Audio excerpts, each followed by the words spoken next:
Good evening. You're watching World News Tonight on TVP World. My name is Sasha Farbach.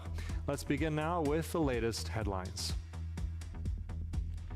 Ukraine has the advantage on several fronts despite suffering casualties. Russian spies in Sweden and Finland threaten Scandinavia's security. And a deadly rock slide in the French Alps damages international railway lines. We begin with news from the Vatican. The Holy See has responded to Ukraine's demands for a comment after Pope Francis' recent speech on Russian imperialism.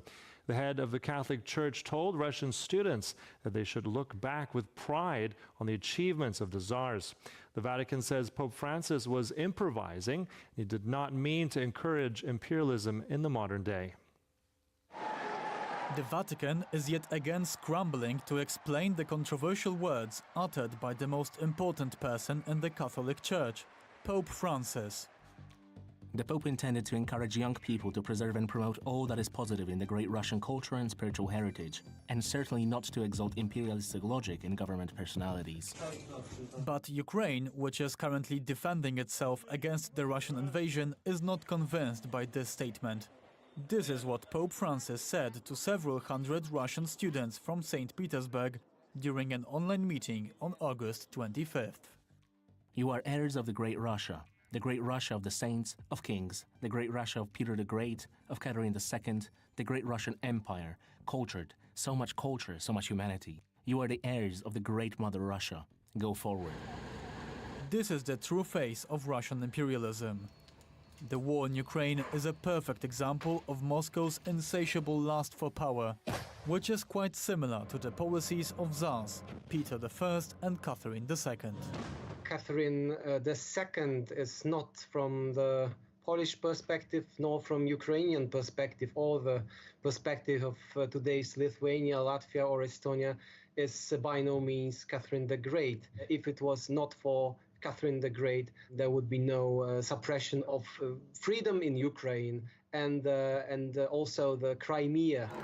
According to the Vatican, the Pope was merely improvising and did not attempt to promote imperialism. Some say it might have also been ignorance on the Pope's part, but this argument is not resonating well with Ukrainian officials.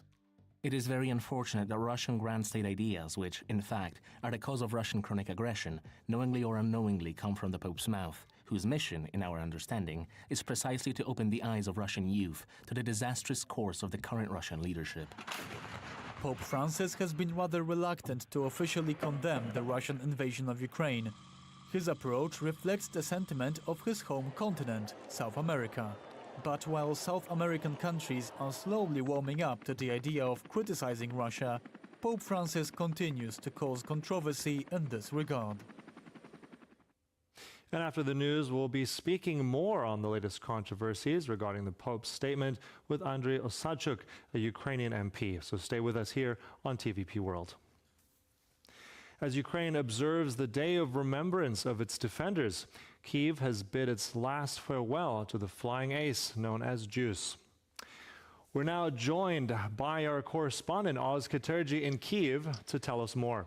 Oz, so tell us a bit about what's happened. What made Juice such a significant person here? And I think also there were two other flying aces that were also significant. Tell us a bit about all this. Good evening, Sasha. Yes, Andrei Pilshikov, better known by his call sign Juice. His funeral was today, and alongside his colleagues Vyacheslav Minka and Sergei Prokozin, they also died in the same incident in Zhytomyr Oblast 4 days ago. It was a training incident, so they weren't shot down or anything like that. But yeah, it's a sad day for their colleagues, and they were laid to rest here today. Also, alongside them, they were handed posthumous promotions. Juice was promoted from captain to major. Vyacheslav Minka was promoted from major to lieutenant colonel. And Sergei Prokozin was also promoted from major to lieutenant colonel. About Juice's significance, is he played a significant role as one of the most Western-facing pilots speaking to the media but also he played a significant role in lobbying for F-16s, which are now on their way to Ukraine. So he played an important role in this regard. So he'll be greatly missed here by his colleagues. Yeah, indeed, and I think we know how important that air support is, how vital it is for the continued resistance and for that liberation of Ukraine. So let's stay on the battlefield and our ferocious battles that are raging right now in Zaporizhia. So this is where the Ukrainian army is trying very much to move forward towards the city of Tokmak. So what makes that city so strategically important there, Oz? Tell us. So by heading towards Tokmak, if the Ukrainians can reach Tokmak, which is an objective in the counteroffensive, they'll be within fire control, fire distance of most of Russia's supply routes in the south of the country. So it would effectively cut Russian supply routes in two, separating the axes, which would allow Ukraine a significant tactical advantage. Today, we've heard reports that there's been some shelling, Ukrainian shelling on the outskirts of a town called Verbova, which is slightly to the east of Robotina, which was liberated within the last 24 hours. So thank you very much for that. It was Oz Katerji there in Kyiv, our correspondent there. Really appreciate it. Thank you so much. Kyiv claimed responsibility for the latest explosion in Russia's Kursk airfield using Australian cardboard drones. 5 Kremlin fighter jets were significantly damaged by Sunday night's explosion. The Australian weapons were produced and delivered to Ukraine in May under a $33 million donation from Canberra to Kyiv. 4 Su-30 combat jets, 1 MiG-29 aircraft, an S-300 air defense system radar, and 2 Pantsir S-1 missile launchers. All these Russian weapons were located in the Kursk region, some 100 kilometers from the Russian-Ukrainian border, and struck several days ago by Ukrainian armed forces. In the strike, Kyiv's forces used 16 Australian so-called paper attack drones, 13 of which hit the target. These weapons are made from waxed cardboard and rubber bands. But despite the unorthodox materials, they have more advantages than one could imagine.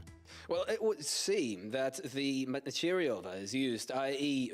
reinforced cardboard, may have certain properties which make it more difficult to detect them. Obviously, these drones were never tested as any sort of stealth weaponry. According to Australian engineering company Saipak Systems, the drones can carry up to 3 kilograms of additional cargo, have a range of up to 120 kilometers, and a cruise speed of 60 kilometers per hour, and can be launched by hand or catapult. They can actually be used to deliver payloads of a deadly kind, and this was used to a practical effect during this strike on a Russian airfield. These cheap drones have been useful in transporting food, ammunition and medicine directly to the front lines, as well as in deploying small explosive devices.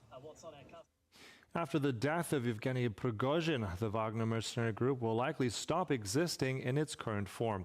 Now, that's according to the Institute for the Study of War. The Kremlin is doing everything in its power to retain control over the remnants of the PMC, from assimilating it into the Russian army to providing the mercenaries with Belarusian passports. Yevgeny Prigozhin is dead. His men are scattered in Belarus and Africa, with seemingly nowhere to go. The Russian Defense Ministry, however, still has use for this leaderless group. According to the US-based Institute for the Study of War, the Wagner group is most likely going to be absorbed by the Russian army. The Kremlin's first move to make sure they get their hands on these capable fighters is to have them sign an oath of allegiance to the Russian state. What's more, the Russian MOD ordered the PMC to hand over all of their weapons following Prigozhin's aborted coup. These signs paint a clear picture of Moscow's plans for the mercenary group. There's also the concerning matter of the mercs stationed in Belarus. What if the Wagner group comes under Putin's leadership?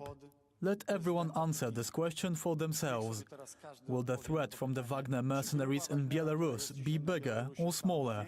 For me, that's a rhetorical question. Some sources say that Wagner mercenaries have begun moving out of their camps in Belarus. Others, however, have had some much more concerning information to share.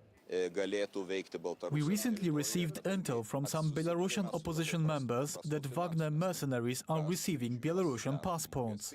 If they can't find funding, Wagner mercenaries will inevitably have to move elsewhere. These are men who work for money. With Belarusian passports, the Wagner fighters could be able to enter the EU without much trouble. If they were to be fully under the control of the Russian state, Moscow would have a way to station its forces in its enemies' backyard. Facial recognition technology has helped Finland's border guards apprehend a Russian traveling under a false name. He is suspected to have committed acts of terrorism in Ukraine. Meanwhile, Sweden has changed a man who reportedly cooperated with Russia's military intelligence by passing Western technology to Russia. A Russian Swede who was detained last year in a helicopter raid at this house in Stockholm has now been presented charges. He is now prosecuted for his company's activities being part of Russian procurement of mostly electronic devices for their military industrial complex. For nearly 10 years, the man allegedly helped Russians acquire Western technology and purchased equipment for Russia's armed forces. Prosecutors from both Sweden and the United States say that the man and his companies provided a platform for Russia's GRU military intelligence service to fulfill orders for the Russian military. A lot of those devices and electronic devices sent to Russia in an unlawful way emanate from the US. In Finland, a Russian national traveling under a false name has been identified and arrested. The 36-year-old man is suspected to have committed terrorism offenses in Ukraine. He used a Russian passport with the name Tordon, but officers later confirmed that he had used the name Petrovsky in the past and was banned from entering the Schengen area. His identification was possible thanks to facial recognition technology. Since the outbreak of the war in Ukraine, European countries have been combating Russian espionage activities. The Internal Security Agency is carrying out an investigation into a series of incidents destabilizing the functioning of rail traffic in Poland. Poland is currently a victim of a variety of hybrid warfare activities coming from Russia. This year, Poland detained 16 people involved in a Russian spy network. The derailment of trains carrying weapons to Ukraine was among their tasks. Insights from the war in Ukraine, like the importance of artillery, are encouraging Poland to bolster its military capabilities. Defense Minister Mariusz Błaszczak has announced a new facility in northeastern Poland, which will accommodate over 1,000 troops from the 1st Mazury Artillery Brigade. Its aim will be to deter threats from Russia and Belarus. Poland is steadily strengthening its armed forces. Polish Defense Minister Mariusz Błaszczak announced on Tuesday that a new military facility in Olecko will ultimately house over 1,000 soldiers. The complex will house 3 field batteries of the 1st Mazury Artillery Brigade. Our task is to provide security for Poland, and so we are concentrating our efforts on securing area of the Suwałki Gap between Belarus and Russia. Thank you to all who volunteered to serve. To an extent, this decision is a response to the lessons learned from the war in Ukraine, which highlighted this critical role that artillery plays in modern warfare. The brigade was also issued new weapon systems, including 24 South Korean-made K9 howitzers. Poland aims to acquire almost 700 units. Only the initially delivered batches will be the K9 version. You're watching breaking news on TVP World, live from Warsaw. Let's see what else is still to come on World News tonight. The first polls are in as Taiwan prepares for election season. Russia says goodbye to international fencing and handball championships. European Commission President Ursula von der Leyen was set to hold a meeting today with Wopke Hoekstra, the candidate to replace Frans Timmermans as the EU's Commissioner for Climate. Timmermans is stepping down to run for Prime Minister of the Netherlands. Frans Timmermans is determined to take power in the Netherlands after a government collapse earlier this summer. To replace him, the Dutch government has nominated outgoing Foreign Minister Wopke Hoekstra to be the EU Commissioner for Climate. Hoekstra was scheduled to meet with the European Commission President on Tuesday. If Ursula von der Leyen approves his candidacy, he will have to convince MEPs in a parliamentary hearing. He has recently come under fire for dragging his feet in applying sanctions placed on Russia after it launched its invasion of Ukraine, while he was serving as Foreign Minister of the Netherlands. Left-leaning MEPs may not support his candidacy as Hoekstra is seen as too little climate sensitive for the post. He may in fact be less sensitive than the mastermind of the EU's green transformation, Frans Timmermans. The latter quit European politics to run for prime minister in the Netherlands. He is leading a coalition of the Greens and Labour. It's great that you all voted so well. I'm very proud of the outcome. This is again not good for my enormous ego, but it creates a big mandate to do what we have to do in the coming months, which is putting this country back on tracks. Mark Rutte's government collapsed after failing to reach a deal on restricting immigration. His conservative VVD party wanted to limit the flow of asylum seekers to the Netherlands. Two coalition partners refused to support the idea of making it harder for migrants to bring their families to the country by restricting family reunification. A general election in the Netherlands will be held in November. Taiwan's upcoming presidential elections in January 2024 are attracting the attention of both domestic and international observers. The billionaire founder of major Apple supplier Foxconn, Terry Gou, is the latest to announce his candidacy. After announcing his bid to run on Monday, Terry Gou promised to prevent China from attacking Taiwan. Furthermore, Gou's bid has disrupted an election that was anticipated to give the ruling Democratic Progressive Party a third term amid rising tensions with China. Taiwan must not become Ukraine, and I will not let Taiwan become the next Ukraine. I implore the Taiwanese people to give me 4 years. I promise that I will bring 50 years of peace to the Taiwan Strait. Gou needs to collect about 300,000 voter signatures by November 2nd in order to be eligible to run as an independent candidate.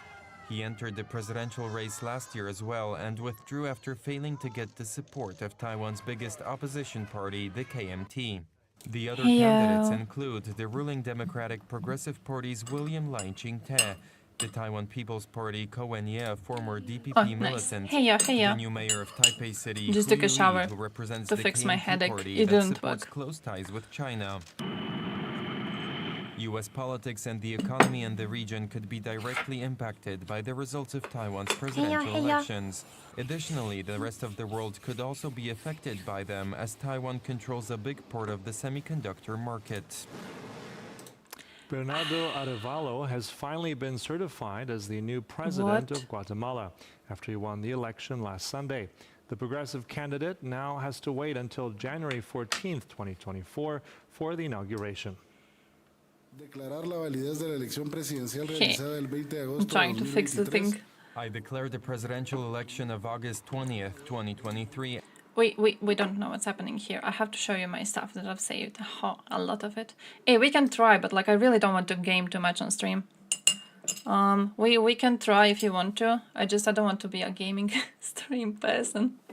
I feel games kill the conversation, so I'm not really a fan unless they're like related to, you know, commentary on like there was that one cool one on what's the word? Game theory. There was a cool one on game theory and stuff like that. I like games like that if we can have conversations as a part of them. Usually I'm not a fan of games on stream. It's like you when you go to, I don't know, start League of Legends or something, and then the conversation is just about League of Legends. I don't know. But yeah, if we can try it quickly, yeah, we can try. What did I want to do? I had something that I forgot. Bosnia. I wanted to talk about Bosnia a lot, but I don't know if they have news in English over it. If I type in Bosnia news... No. Dayton? I want to have a way for someone else to explain the thing that just happened in Bosnia, so I don't have to use my own words to explain it. But basically, you know how Bosnia has like 3 presidents, and each of the presidents is voted in by a different nation. Basically, it's going to change because that is against the it goes against the basic global human rights, basically. I wish I had a way to like put it in English via someone else. Oh, here it is. Okay, let's start with this one. But basically, also, I don't have my background music. Oh, I do have it. It's loud.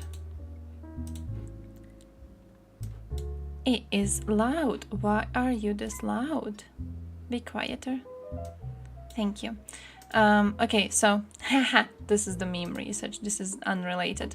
What happened is the court has ruled that the elections in Bosnia are not democratic because of how the elections are being done. So what you have is you have Croats, you have Bosniaks, you have Serbs, and you have each of them voting for their own president. And basically, the constitution of the country makes a difference between the three of these, and you can't vote for a president who is not representing your ethnicity. So Croats can vote for a Croat, Bosniaks can vote for a Bosniak, Serbs can vote for a Serb, right? Now, it seems that that is not really what democracy is, and it's not supposed to be working this way. And what's the name of the European Court of Human Rights has ruled that this is undemocratic. So you're not supposed to be separating citizens of a country based on their ethnicity, which is quite a big problem because the Dayton Agreement pretty much relies on keeping the situation as it is right now. So if the situation is not kept, we will need to figure out what to do with Bosnia situation instead. So it's a big thing. It's a huge thing. Still, it hasn't been getting enough reports locally, and I think the problem is that people don't know what this is going to cause.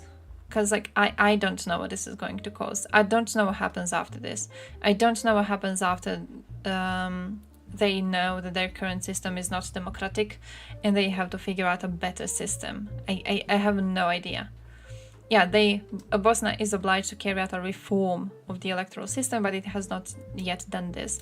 I don't know what the reform is going to be. No one knows what the reform is going to be. Bosnia doesn't know what the reform is going to be. It will be a huge change to the system. Dayton Agreement is a situation in which we needed to find a way to have peace in Bosnia. So we basically implemented the first agreement we kinda all could agree on. So it wasn't the best one. It wasn't the best one overall, but it was the best one for the current situation. And now it's showing that it's failing and the entire country is going to have to change. This is a big thing. But yeah, I don't know what's going to happen. I don't know if it's going to be good. I don't know if it's going to be bad. It's just a huge fucking thing. Please choose a password. Which one?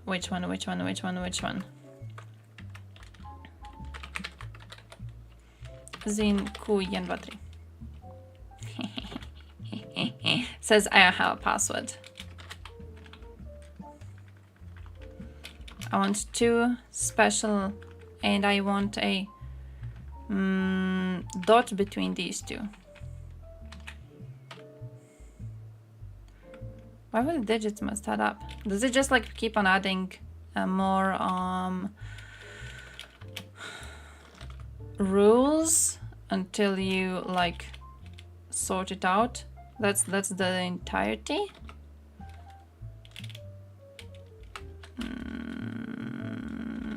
Like this. Why? So you just add words. Must include that it must have it in English.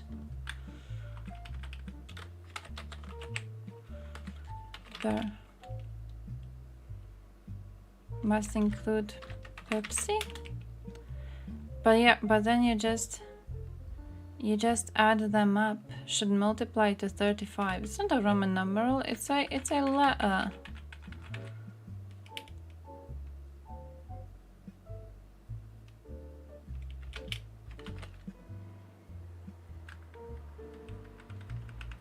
Why didn't he count in this way?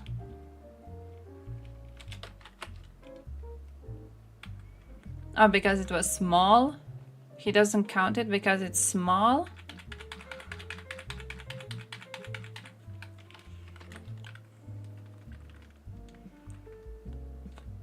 I want to put it here so it's easy to...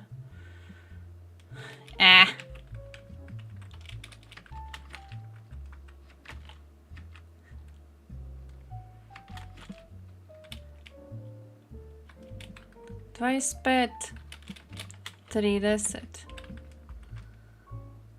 Why am I even doing the multiply? Not add up. Oh shit, it's multiply. English. Wait, but how would you even do it to 35? Oh, this is requiring mathematics. I'm already like out of it. Mathematics? Why do I have to do mathematics?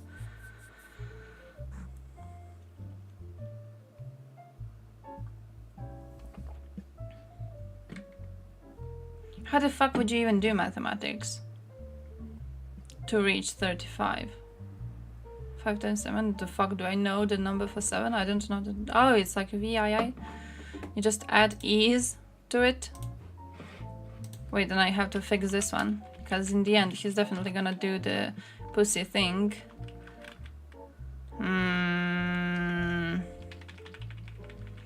With being like, what is your password?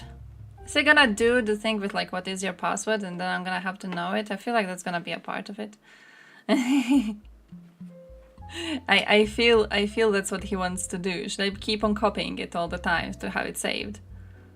Why does he want this one now?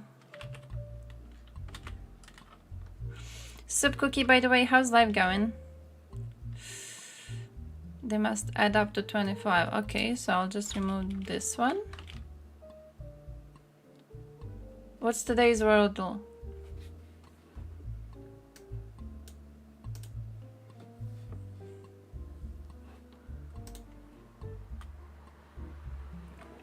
What's today's wordle?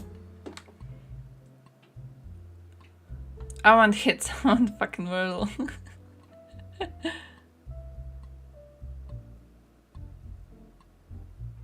It's an obscure word. There are no repeating answers. Just give me the answer.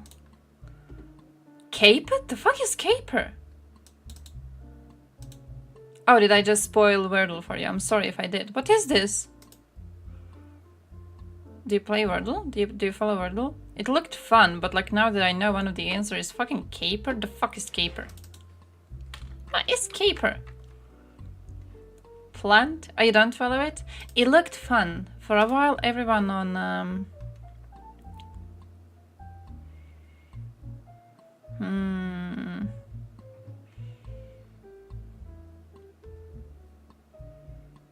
It's not? How isn't it? But that is what they gave me. August 29th, August 30th. Okay, fair. It says 4 hours ago that it was published. Give me a shorter word. Come on. Give me a shorter word.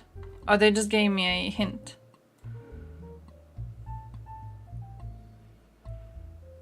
The answer is waiting for you below. Audio.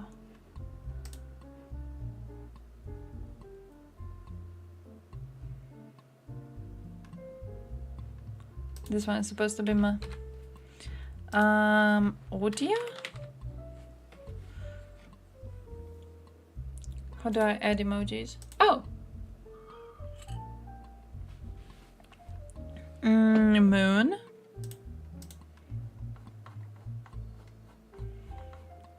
Where the fuck is the moon? What is the current phase? Do we know the current phase? Mlodzik.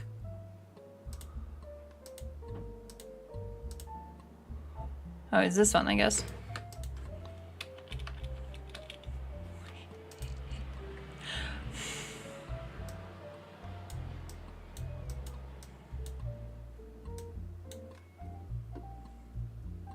This could be any one of them.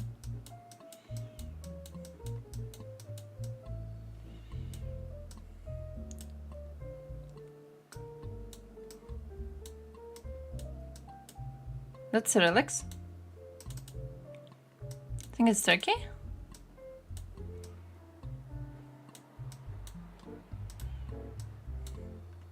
Oh, there's something. No, shit, I went past it. There was a writing on the wall. There was a sign that I could look at. to maybe see what it is. I think it's Bulgaria? Oh, Cyrillics, that could be.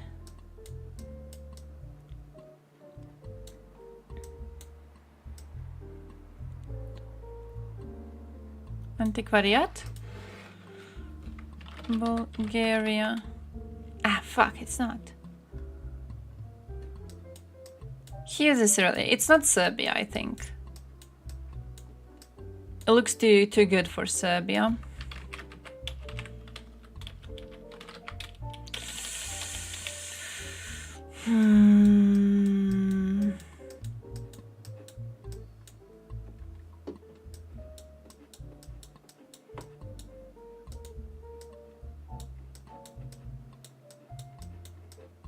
Fuck, that was the thing. Put me just a little bit. A little bit to the side. No, not this much. Fucker. So hard because he's in a tiny browser. And then he wants me to like... Let me just try to do this.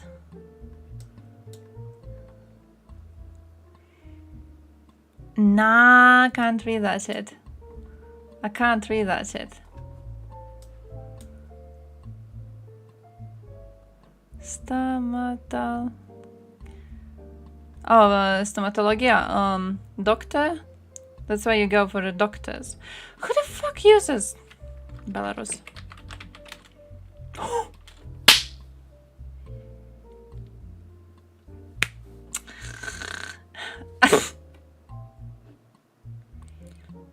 Your password must include the best move in algebraic chess notation. Oh yeah, but he's looking at the C8, but C8 is from the thing that they made me do. Yeah, it was Belarus. This is easy. This is not fucking easy. What is the best move here? Who the fuck is the king? It's him. Okay, so how do I catch you? Wait, what do they mean? What is the algebraic chess notation? Oh, you can't see the entirety of this? Wait, holy shit, I needed to switch the scene. Okay, look at this, now you can see the whole scene. What is that?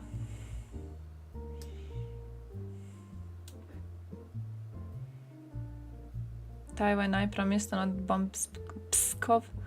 But again, I don't. I would bomb the shit out of it again. That was such a good feel. That was such a good feel.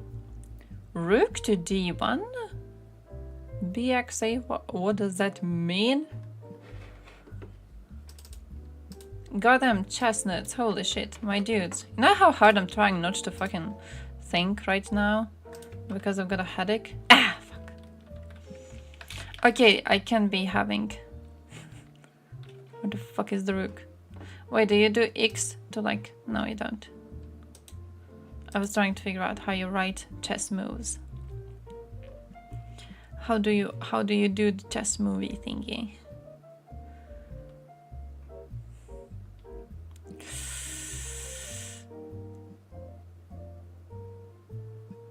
No? X is if you capture something. Oh, X is if you jump. Oh.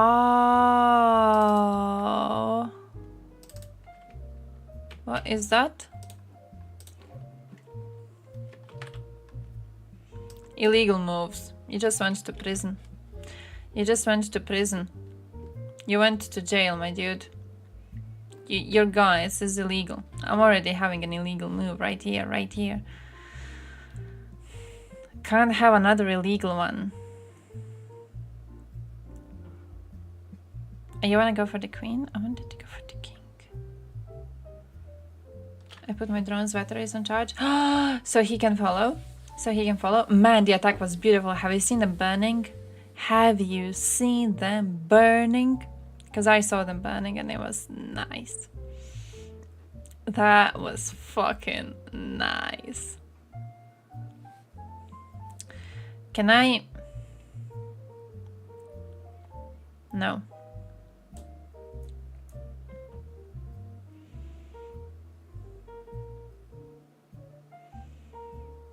No, it doesn't hit him.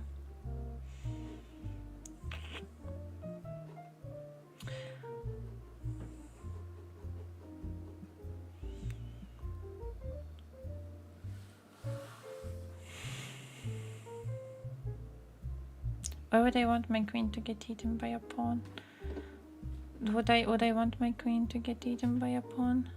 Oh yeah, queen goes. Oh, that's what we're talking. Okay. Oh, queen to g6, so she threatens the pawn. No, she threatens the king, but then she gets eaten. But she still threatens.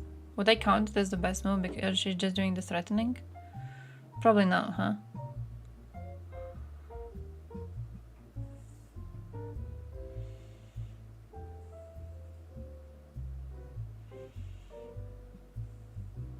What if she goes there? Can I just like send her there? What's my consequence if I just send her there? Because she is shooting at him. But then she's also not getting eaten. So he has to be moved. This is fucking hard. This is fucking hard. Wait, how do you know how to write all of these? Holy shit, that's so smart. I need to learn that. Fuck. It's not. Wait, so queen. Okay, so you do the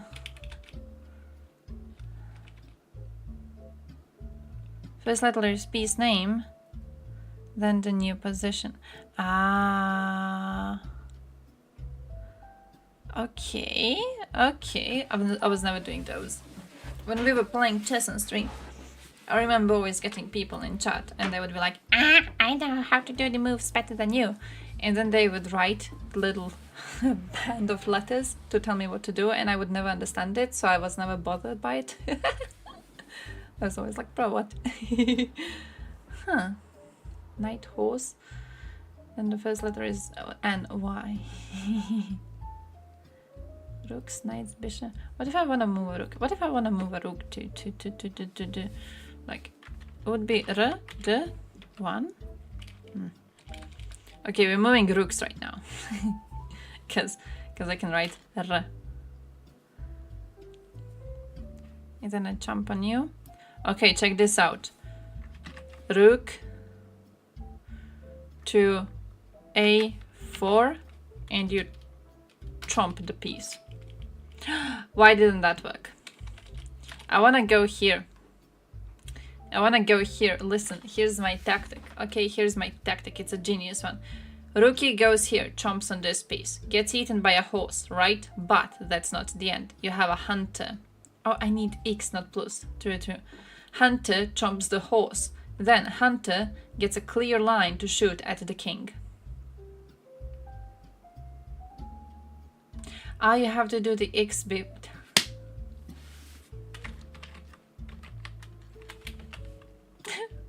Well, it's incorrect, regardless. It's incorrect, regardless, so I'm not allowed to do that either. Fair.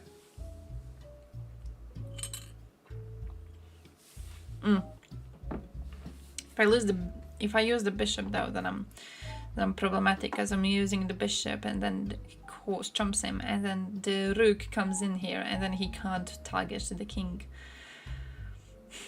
So I'm having a bit of a trouble. Having a bit of a problem with that.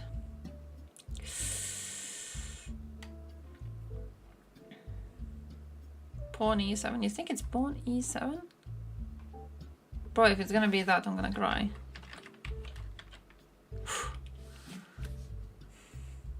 Put a7. And he's like, e7, nah. Hey, yeah, we're trying to do the password game thing. So that's why it's here. That's why it's here. Q, G6. G6 plus. Hey! Wait, so queen on... I don't even know what you are doing. G6. Why? Why does he have to? Mat into? Wait, but she goes there. She gets chomped.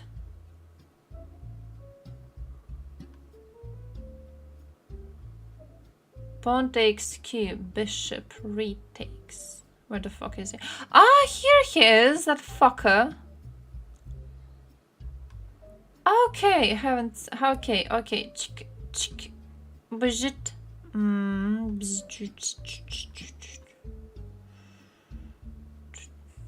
Oh, and then he has to move him. Okay. Fair. Wait, I see how it's shah. Why is it mat? It's not mat. Is it a mat? Okay, wait, you're still here. Okay, so you can't move here, you can't move here, you can't move here. Fair. Smart. I haven't paid attention to this. Look, I'm having mad headache. Okay, leave me alone. I did. What did I add now? 6. Tell Paul to fuck himself. But what happens if I just add stuff? Okay.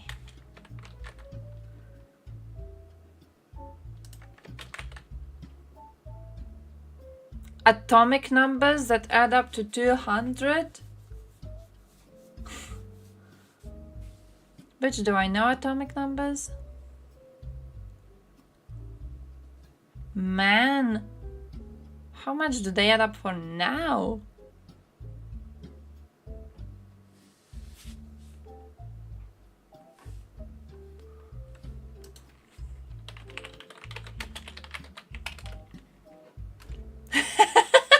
Just spam ages.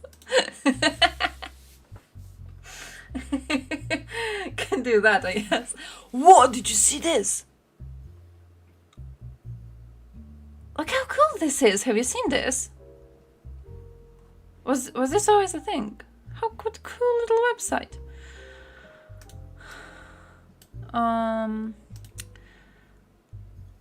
Bro, I haven't looked at this since high school. Holy shit.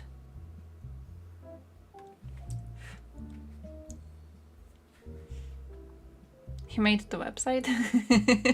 Nice. Impressive. Wait, what was it? Atomic numbers. Okay, so that's the up one, right? It's 10. Am I correct on this?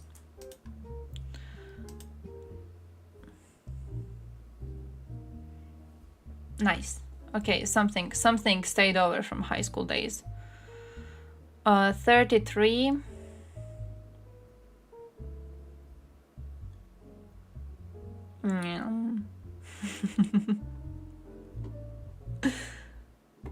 Who the fuck has E? Oh, here he is.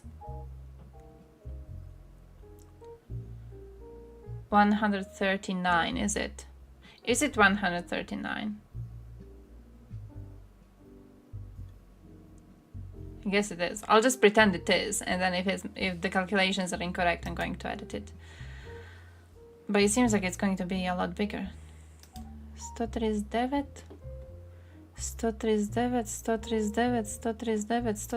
What the fuck for you? No. Why is there not a thing to look for? You didn't pay attention? I used to love this in school. I knew all of them. And then I haven't cared about them for quite a while.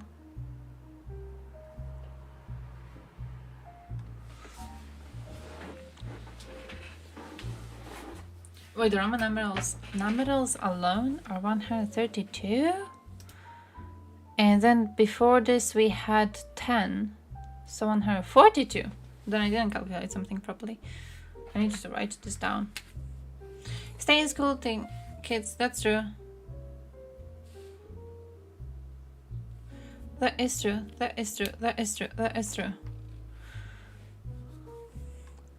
Ah, cause how the fuck was I calculating?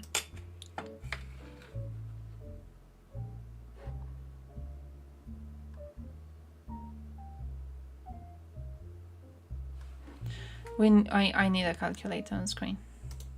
I need a notepad on screen. I'm adding a fucking notepad on screen. Man, this is like high school. I remember being bullied.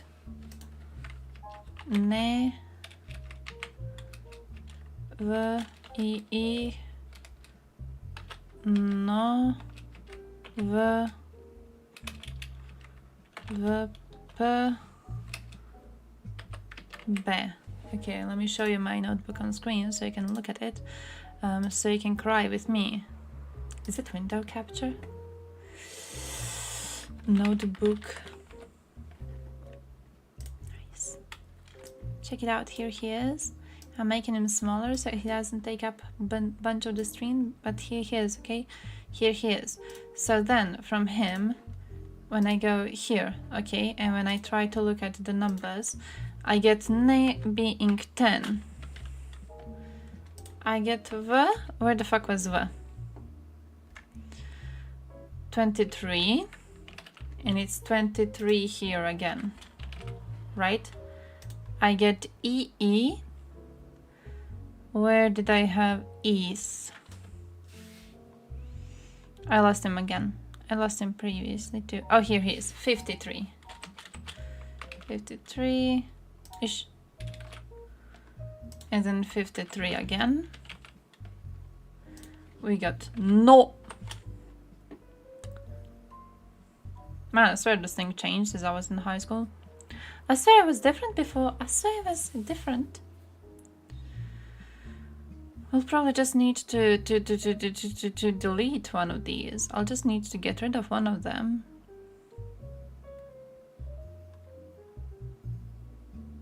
I'm feeling blind. There's gonna be somewhere down. Oh, here he is, 102. Holy shit. Holy shit, what a fucker.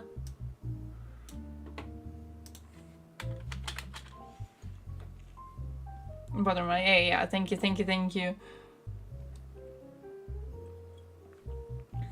What's per now? Does anyone know all of these? Let's delete 102. Yeah, probably. I'm not sure I'm allowed to do that because of the Roman numerals. No, wait. No, it's no. I am allowed to do that. I thought it was V. I'm allowed to do that. Yeah. 15. And one more. B. Where the fuck is B? B is Belarus. Belerium 4. Okay. So now, what we gotta do is we gotta calculate all of them. So 102 plus 102 plus 106 i 208.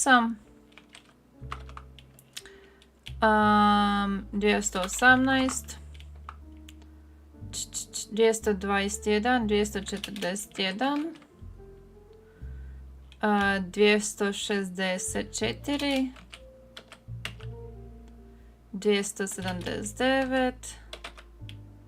279, 283. Did I get this properly? Did I get this shit properly? If it's after someone's name, it's almost always transuranium. After someone's name? XXXV. Oh! Like 35 times 1. Oh, that's fucking genius. That's fucking genius, my dude. Wait, how much does it need to be to 100? Okay, I need to remove.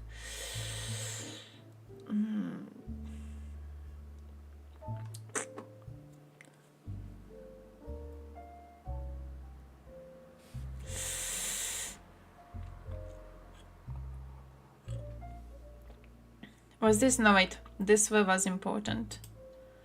Yeah, we could remove this N. And then it removes this one. It removes this one. And then how many do we have then? 106. Bro, the numbers are dancing around on my screen. 106, 112, 152, 156, 171, 181. Is it this? Is this proper? I need a calculator. I can't do mathematics in English. Like just a few minutes ago, I didn't know how to multiply to reach 35. I can't do mathematics in English, so I have to do it in Croatian. But then if I do it in Croatian, I have to do it, you know, in Croatian. 15 plus 4. Oh, it is 181. See, I'm good at calculating in Croatian. I'm GG at it. 181, that means I am missing 19. That means K. Oh yeah, add K. Add K. True. Do we have a place where I could add K? I'm going to add it here. Because Nekmam makes sense. Ah, fuck! All the vowels in your password must be bolded? How do you bold shit?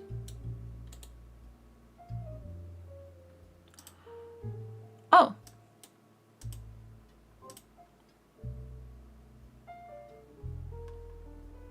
Just... Can I bold it all?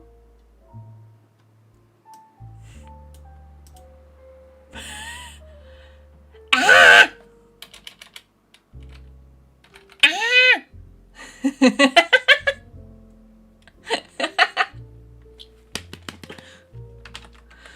How was it? K? Mum. Yep. I remembered this. Okay, I was good enough.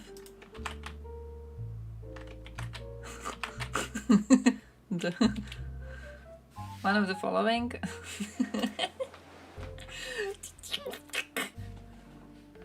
Bro, they're going to ask me at the end what the password is. And I won't know. The ending is gonna be like, okay, now log in. Is it not? It's definitely gonna be okay, now log in to something. And I won't be able to log in.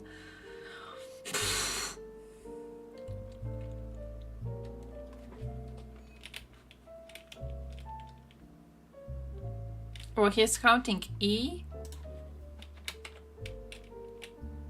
Oh, this actually worked. Paul has hatched. Paul can go suck a dick. Hey Paul, here's a caterpillar. Here's a bit more, so you don't go hungry. Slingshot, this one, it's a dude who's like, Urgh! Strong. URL of a 25-minute, 8-second long YouTube video. Check this out now. Check this out. I'm going to input 25 minutes, 8 seconds. And there better be one.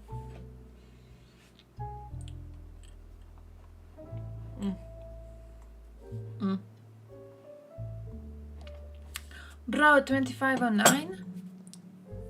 Oh, 25-minute countdown though. That's probably a good way to get this.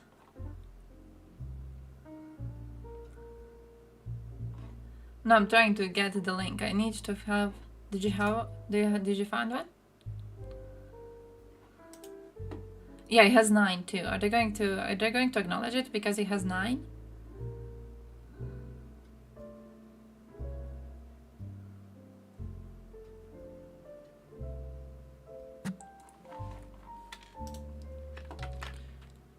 Do we want to shorten it? Oh, it worked. Oh, but then other stuff doesn't work.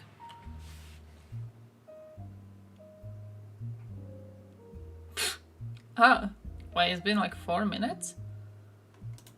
No, it hasn't. No, it hasn't. Okay, Paul has started. Nice. Let me continue the game over his corpse. I gave him like five of those things to eat. Was it already like 5 minutes? You killed him? No, I let him starve technically. It's a different situation. but also, yeah. Look, imagine having a chicken that needs 1 caterpillar every minute, okay? You would kill it too. Do you know how much, 1 minute is 3? Ah, shit, 1 minute is 3. True, so it's been like a minute. That makes sense. That makes sense. Hey, yo, cringe lord, I was trying to solve the password game and I reached this point. If you give me more than 8 here feeds. Bro, you know how normal chickens work? You give them feed in the morning and they're good. They're good until the night. You know, that's how normal chickens work. You're like, hey, yeah, chicken, good morning, I have brought you food. And then you give them food and then they go to sleep. Whatever, I don't know what they do the whole day. Yeah, Paul is badly evolved. Wait, I can't return Paul. I have to start from the start. This is fucking cruel. This is fucking cruel. I wanted to see what the next rules are going to be. Chemical compounds, it's because we were calculating, because the elements in the password must have had atomic numbers that add up to 200. And then we were calculating so all of them fit. But then Paul has died and made all of my effort useless, which now makes me into an anti-Paul person. Next time you go outside in the world and you see a chicken on the road, kick him. Kick him. Just kick the chicken over the road. Okay, do it as revenge for this. Get justice. What's the last rule?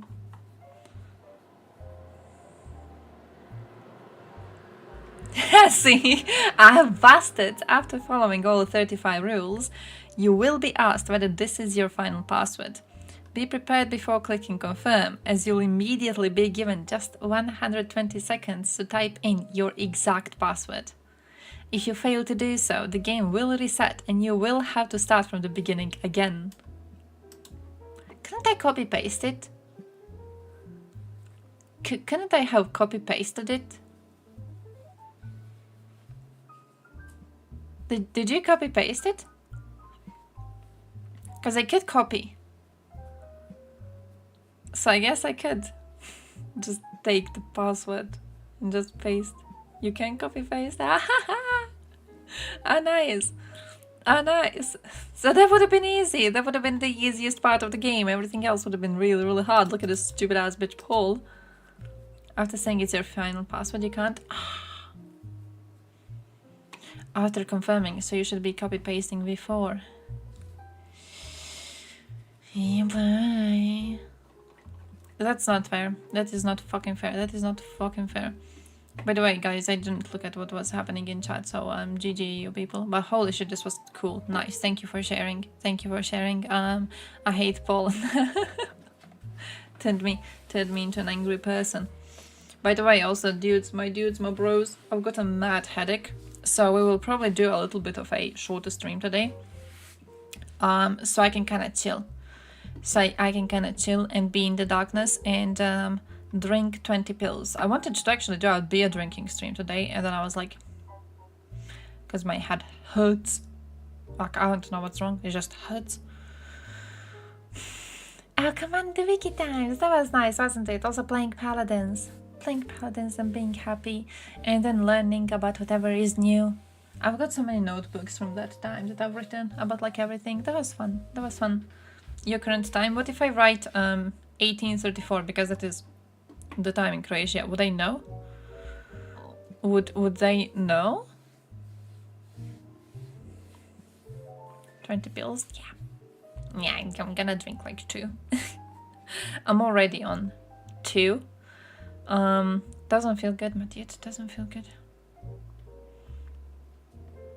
They base it off the time of your computer. Ah, that makes sense. I think I've slept for a bit too long, and I think that's why my head hurts. So this is your lesson to not sleep. Stay awake all the time. The second you go to sleep and you try to allow yourself to have a little bit of happiness, you will get headache. You must include the length of your password. Ah, so you count all of them in. Where is this site? You can't all of them? Yeah. Times New Roman. Ah. The font size of every digit must be equal to its how would you even like how would you copy that? How would I copy that? Like they're like now input your password here. How would I be able to do all of that? With font changes and shit. Holy crap. Holy crap. This is what like when I was trying to make an account on Twitch. Was it Twitch the one that gives you stupid rules? Is it Instagram? I think it's Twitch, but I'm not sure. That does the whole thing with like how big your password must be and then how complex the letters have to be. And then at one point it goes like, oh no, this is too similar to your fucking username, so you can't use that. I have a password that I use on a lot of places and it has part of my username on it and you can't. Like I've stopped using it since because so many websites were like, no, you can't use this one. Park in some Asian country. Got me in Belarus. Fucking Belarus. Yeah, it actually looks okay though. Belarus looks okay as a country. So that was kind of cute.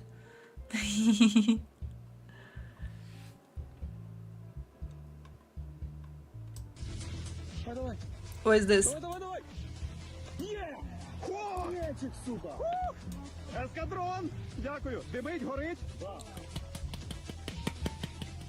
Nice. This lads needs his own live stream on Twitch, bro.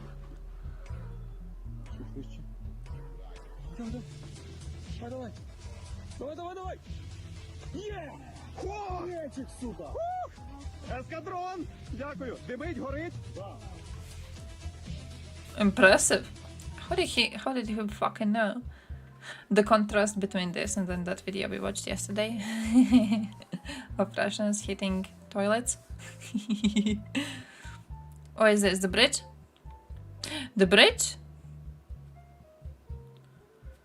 A structure for construction equipment and new barriers to guard against naval drones are visible in the latest imagery. What barriers? Where did it wrote it somewhere here? That's an anti-drone barrier? A tiny little floaty thing in the vastness of the ocean? That's the what?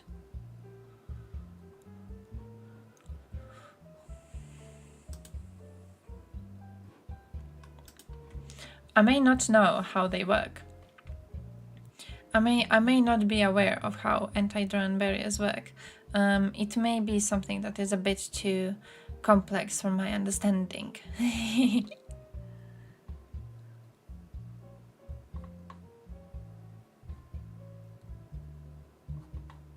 Okay, they're doing the classics. Listen, I need to show you my videos. Okay, sorry, I got too invested in just figuring out what's happening on Twitter.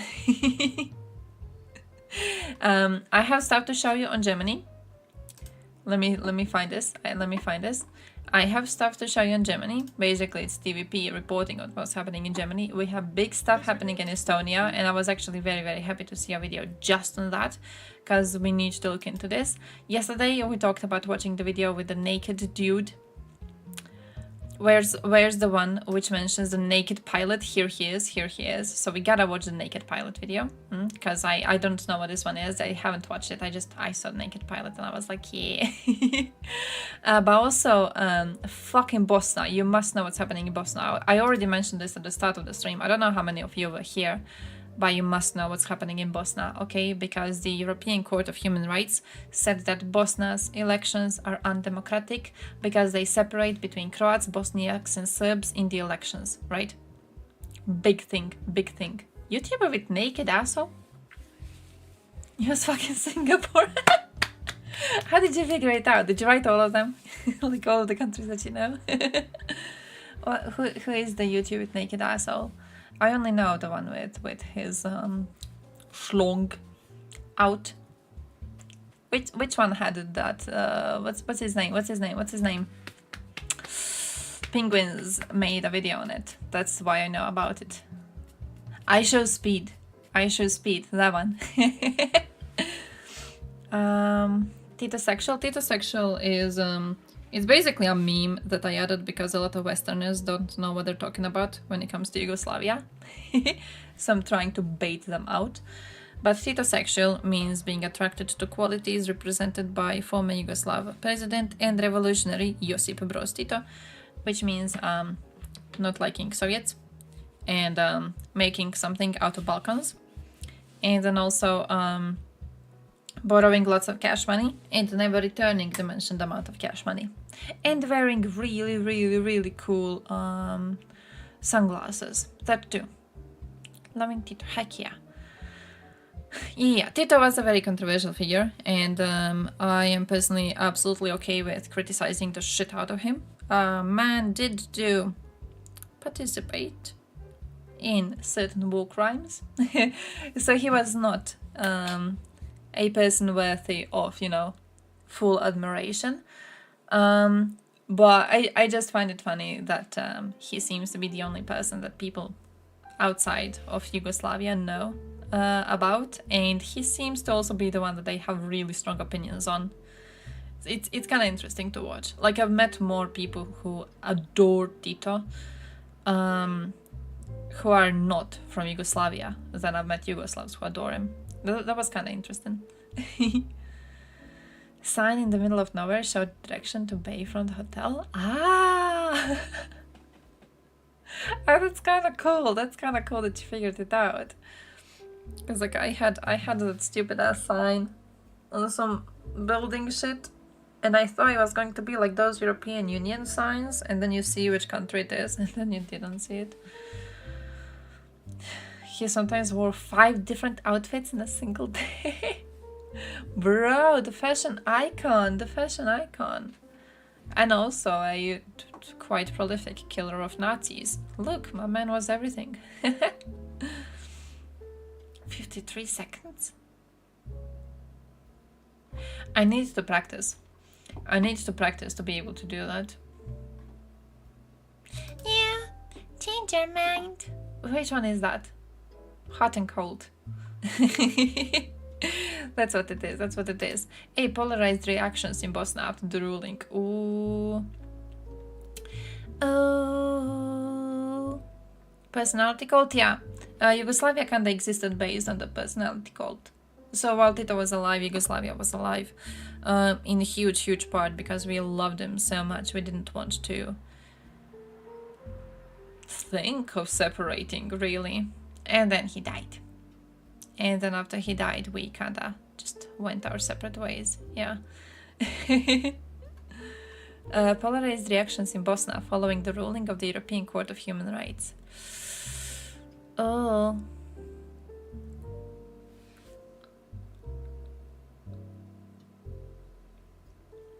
Ooh. Oh, he's ours. Shit. Because of a combination of the territorial and ethnic requirements, he was unable to vote for the candidates of his choice in the 2022 legislative elections. Similarly, he was unable to vote for candidates of his choice in the 2022 presidential elections. Ooh.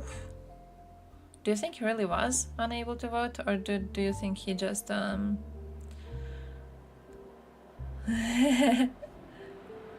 made it up in order to be a person who fixes the system?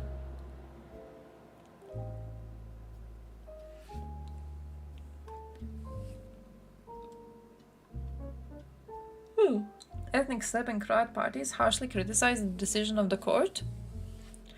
Dodik described the ruling as illegal. Bro, Dodik. It's only Dodik who would describe the ruling of an international court as illegal. Attempting to reject the parts of Dayton Peace? Yes, it should, because Dayton is shit. Croat dudes also bitched about it, huh?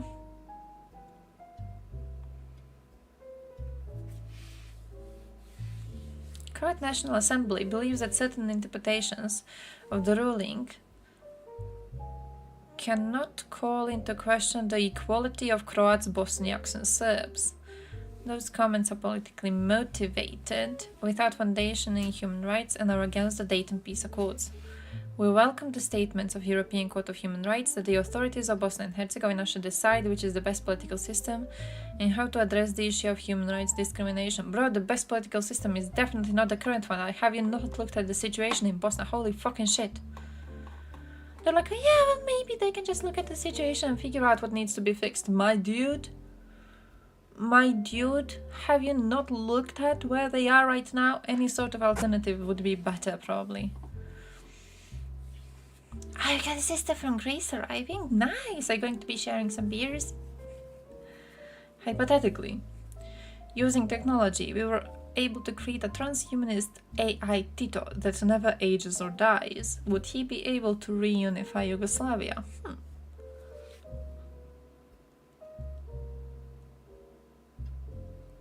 Oh shit, I really want to say yes.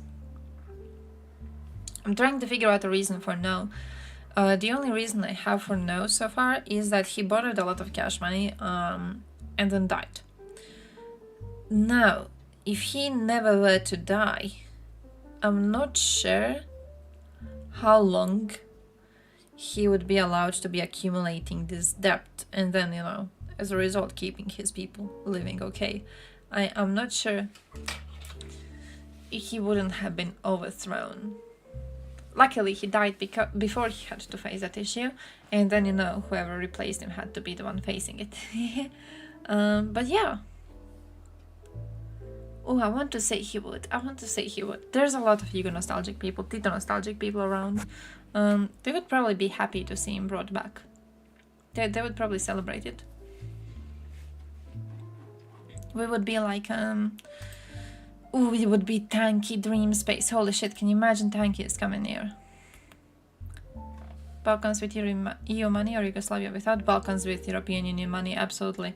Yugoslavia was operating on borrowed money, which needed to be returned, never was. So that by itself is a problem. But also the amount of money and the consistency of money incoming was nothing near what we have in Balkans currently. In European Union part of Balkans, right? Nothing near it. European Union offers a great system with great benefits and also a great amount of, I want to say, responsibility. Tankies hate Tito. Surprisingly, tankies are incredibly stupid, every single one of them. You need to undergo a lobotomy to become a tanky. It's one of the rules. So tankies, usually, from my experience, don't know how much Tito hated Soviets. That was in my conversations with them so far. They have no idea. They just have no fucking idea about it. They think because Yugoslavia was socialist, that Yugoslavia was, you know, technically on the side of Russia, and they don't know how Tito felt about Soviets. So, like whenever they speak about how sad it is that Yugoslavia got bombed by NATO in 1999, which they think of the wrong Yugoslavia in that case, but okay.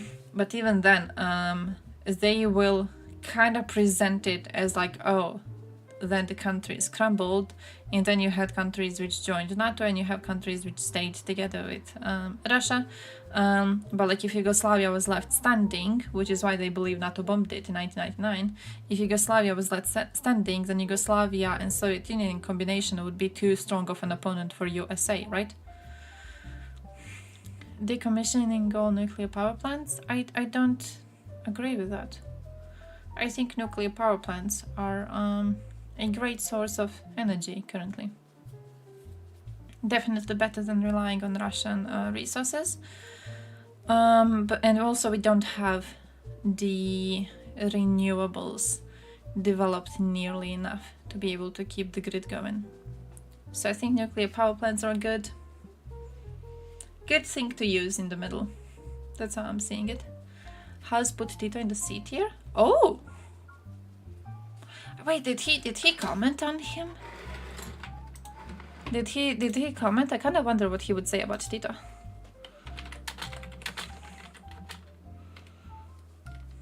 Fuck. Should have went to YouTube.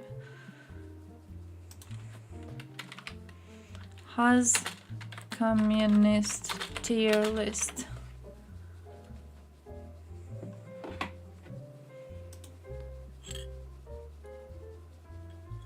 What I'm gonna do. I don't believe we're gonna lose habitat, so I think you're losing me right there, my dude. Brezhnev. I think Brezhnev is C. Hmm. I don't know that's too much about him. Okay. Malenkov. I think. Where the fuck is my man Tito?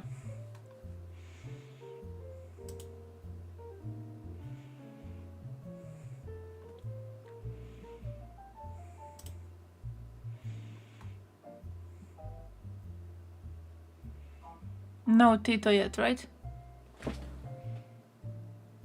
Yeah, no Tito yet, okay?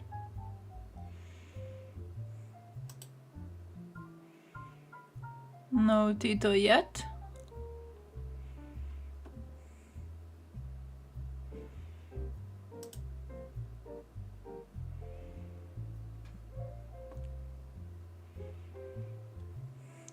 I'm trying to read the names he has around. It's almost, to be honest, it's kind of impressive he knows so many people. Holy shit. I'm pretty sure if you showed me so many politicians on a global scale right now, I wouldn't know enough about them, like off the top of my head, to put them in a tier list. I would have to look them up.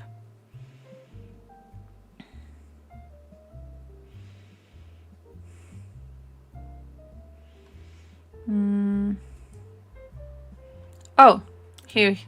the one thing, I have this thing which, like, when someone puts a timestamp in the comment, you have it marked on the video, so you know where the timestamp parts are, right? And the one timestamp on this part of the video is about Hayes' comments on Tito. So I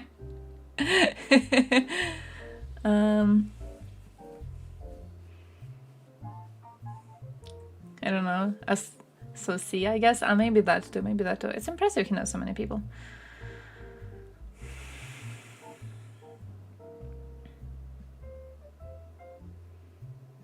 We are exceeding the rate of change for vertebrates by a factor of more than 10,000 times. For vertebrates, we should be concerned. Much later paper indicates mammals can't keep up with the rate of environmental change. We're vertebrates, we're mammals, so that puts us into two categories of can't keep up. Bro, we're also humans. Okay, what you may be forgetting is that we are humans. Okay, we make our fucking environment. Like, this isn't a situation where, you know, you can compare us to fucking vertebrates, what, fish? This isn't a situation where we're fish living in an ocean and then the temperature in the ocean changes and then we just fucking die because the temperature in the ocean has changed and we can't do shit about it, okay? We're humans. We're going to figure it out. We're roaches. So when it comes to survival of humanity, I've got absolutely no questions about whether we are going to survive. We absolutely are going to survive. All of us? Definitely no. But a lot of us? Yeah. Enough of us to continue the species? Yeah. Nuclear and renewables are both good. Both take a while to implement. There's no quick fix, just floor it and see if we can avoid global ecosystem collapse. Yeah, that too.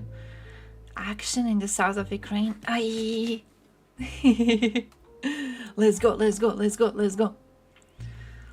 in temperature and oxygen controlled environments. Live on the ground. Yeah, stuff like that too. Stuff like, I mean, genuinely, yeah. But also the fact that we, like even the AC devices.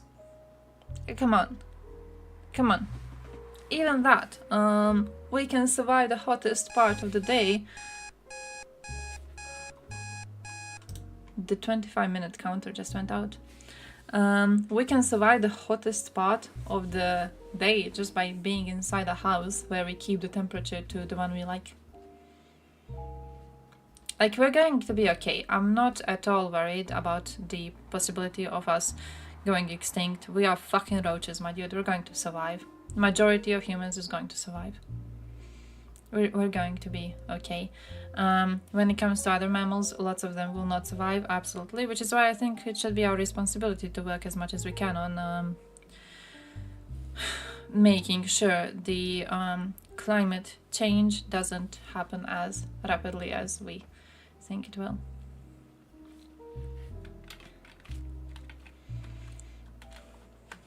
So that's why. Or we can live in This bolts, was a yeah. man with balls, alright? This was an anti-revisionist, sided with China. He's better than Fidel, way better. Love Che Guevara, absolutely giga-based, and he gets A tier. You know, I'm kind of tempted. First of all, Gorky's gonna go here. We have to credit the Chavismo because he was horrible, and I'll put him right here. Not bad. Actually, put him here. Tito goes here because he was horrible in office, but his accomplishments during World War II cannot be underwritten. Kyrov, I'm not gonna rank because it's just not. Horrible in office, but because of his accomplishments in World War II. Okay, that makes sense. That makes sense. That makes sense. Why are people dying already because of wet bulb temperature? Like where? So far we had a heat stroke. That's... I don't know if we reached the wet bulb temperature anywhere. In Spain? Wet bulb? Really? Holy shit, what are the temperatures in Spain?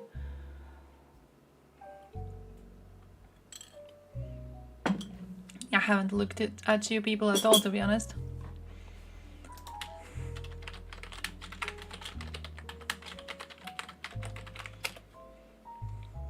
Bro, the ecosystem's gonna be okay.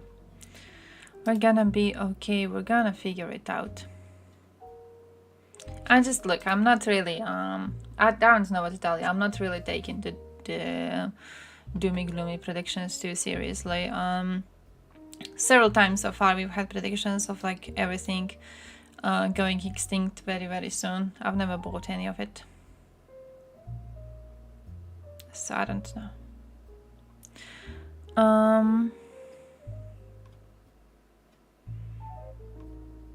Available for this. Yeah, in Spain though, the wet bulb.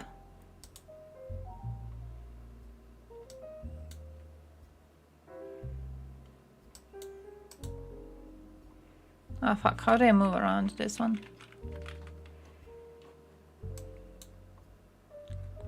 I don't know how to use this fucking map. But I don't think that the wet bulb in Spain is exceeding the numbers you can survive. Or?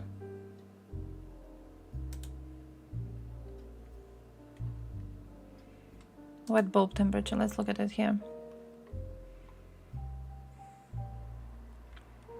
Yeah, it's like 22. It was 22 the highest on the last one too, right?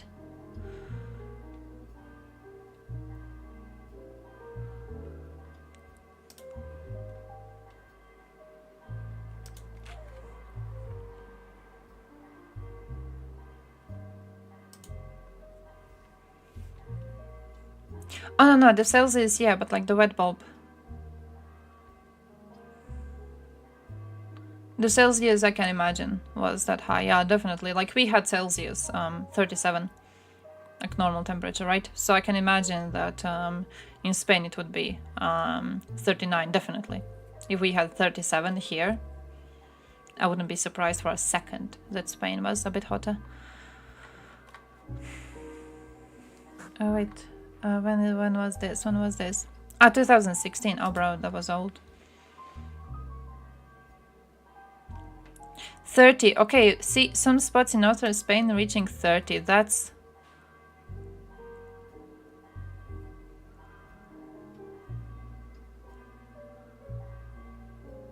Oh... Yeah, 30 is already... 30 is already problematic. Yeah, see, heat-adapted people, yeah, this is what we read in like a few streams ago. I remember this exact quote. Even heat-adapted people cannot carry out normal outdoor activities past a wet bulb temperature of 32. It's equivalent. See, this. I think we may be having the difference on this. Because, like, if people... The claim was that people are already dying. Where was the claim? Here it is. Ben Simpson, I want a source on this. You said people are already dying because of wet bulb temperature. I want to know where people are dying because of wet bulb temperature. I wanted the source on that. But yeah, the wet bulb temperature is a different thing to, like, how do they call it? A heat index. It's a different thing. For example, last year, if you remember, Canada had 50 degrees Celsius temperature for a while. That was dangerously close to wet bulb. It wasn't still. And of course, you have to also calculate the humidity in the air and shit like that to figure out how much the wet bulb temperature is, right? But in Canada at the time, it was dangerously close to wet bulb temperature, which means that you are not able to sweat out enough to cool off enough with sweat to keep your body temperature proper. Like, you're not able to sweat it out. You will die. There's nothing you can do. Usually you just sweat it out or something and you are actually able to fucking survive. It's still really, really dangerous, and you can still get a heat stroke in lower temperatures than the wet bulb. You can still get a heat stroke that is still very... I don't want to watch the interview. I want you to give me the source on people dying from wet bulb temperature. That is going to be your next message. Give me the source on people dying from wet bulb. So you can get a heat stroke, and I would not be surprised by people dying from a heat stroke at all. We had people here dying of a heat stroke at like much lower temperatures of like 30-something degrees, which is not close to wet bulb temperature, but still is high enough for you to get a heat stroke, which is a different thing, right? You're talking about two different categories of deaths. But people dying from wet bulb temperature, it would genuinely surprise me. Because so far I have not seen anything in the news about it. Right? So far I have not seen anyone talk about it. That would surprise me. Your baking cat? Barking cat is now one of them. Bucking cat. Oh.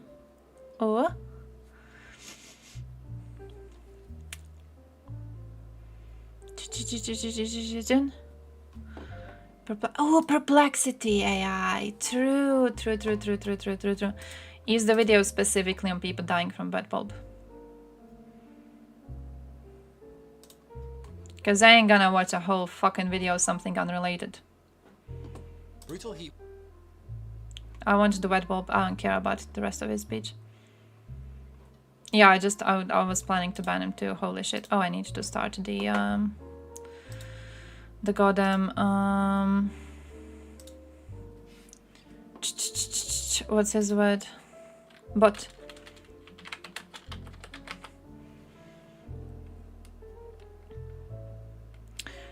Nope. Nope. Nope. Nope. Nope. Nope. Nope. Nope. Nope. Nope. Nope. I want again source. Let me do the source thing. Thank you, Kim, by the way, for the message. Let me see if this works. It does. Great. Your next message is either going to be a source of the claim that people have already died from wet bulb temperature, or you will be getting more strikes. When you get 3+ strikes, you will be timed out. So yeah, provide anything. Great, this is gonna be the same type of a shit. Bro, heat wave. You said people are dying from wet bulb.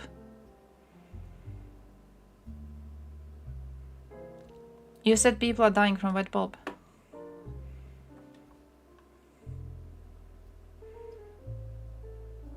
Like, are you unable to listen to me? What is wrong with you? You said people are dying from wet bulb temperature. I want a source of people dying from wet bulb temperature. No, heat wave and wet bulb are not the same thing. That is such a stupid thing to say. I can't even genuinely believe that you are attempting to comment on this. That is not wet bulb. Holy shit, no, that is nowhere near the same thing. Wet bulb, I'm gonna find you a video that explains it. But basically, from my understanding, wet bulb temperature is a temperature, usually it's, so far what we think is that the heat index, so the temperature, normal one, must be around 55 degrees Celsius to reach the wet bulb temperature. Wet bulb temperature is the temperature at which you cannot sweat enough to bring your body temperature back to 36. like you can't sweat enough to bring it back to 36, which means that no matter how much you sweat, your body temperature is going to be higher and you will die. There's no chance for you to properly survive it. This is not the same thing as a heat wave. This is not even the same thing as a heat stroke. This is a completely different thing. Yeah, they do.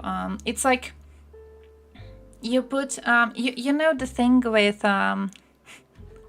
this is how it was explained to me in elementary school, and I found it to be a very easy explanation. It has to do with temperature of the air and humidity in the air. And it's, you guys know what's the fast way to cool down a watermelon? You know what's a really fast way to cool down a watermelon? It's to take a towel and to soak it in water and then to put it on a watermelon, right? Because like the heat is dragged out because the water from the towel is going to be evaporating, right? So the temperature of the watermelon will go down as the heat is being dragged out for the water to evaporate, right? Yeah, condensation, thank you. I was trying to remember the word condensation. Evaporative cooling. I have a list of all of those somewhere in my Patreon on thermal blankets. I actually wrote a list of all of these, so I'm going to find it now to know English terms, okay? But basically, wet bulb temperature is when this can't happen. Wet bulb temperature is when no matter how much you're sweating and no matter how much sweat is evaporating off your body, it can't cool off your body enough for it to function. It doesn't matter how much you sweat, it can't do it.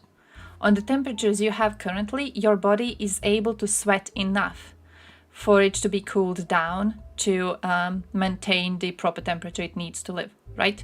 It's able to do this right now. On temperatures, which we believe is around 55 degrees Celsius, but it depends a lot on humidity, in the air, right? It will be impossible. So you will sweat, and the sweat will be evaporating off your body, but you will not be cooling down enough for your body to keep the temperature it needs to be working properly, and then you will die. That's what wet bulb is. This is not the same thing as a heat stroke. This is not the same thing as a heat wave. This is just like mixing up. Ivan, I don't know why you're bitching about like studies when you literally just wrote a message which is heat wave and wet bulb are the same thing. I don't know what gives you the audacity to pretend to be smart on this topic at all. Yeah, that's why higher humidity is very dangerous, because there's more humidity in the air, and then because there's more humidity, less water is able to evaporate, and then you get less cooling. So it's even more dangerous. That's why it depends a lot on humidity, air humidity too. Thermal blanket. Where did I have it? It's this one. It's this one. In this one, I've saved it. Oh yeah, heat loss caused by evaporation or perspiration. Evaporation is the transfer of heat by evaporation of water. Because it takes a great deal of energy for a water molecule to change from liquid to gas, evaporating water in form of sweat takes with it a great deal of energy from the skin, right? And then the rate at which evaporation occurs depends on relative humidity, so more sweat evaporates in lower humidity environments. At rest, about 20% of the heat lost by the body occurs through evaporation. Where's my chat? Simpson, this is your second strike. Your next message is going to be the source of people dying from wet bulb temperature. I'm not allowing you to send more links with more topics until you provide me the source for this. But yeah, and then perspiration is the primary means of cooling during the exercise. I say all of this to know why thermal blankets are useful. So I thought that was kind of cool.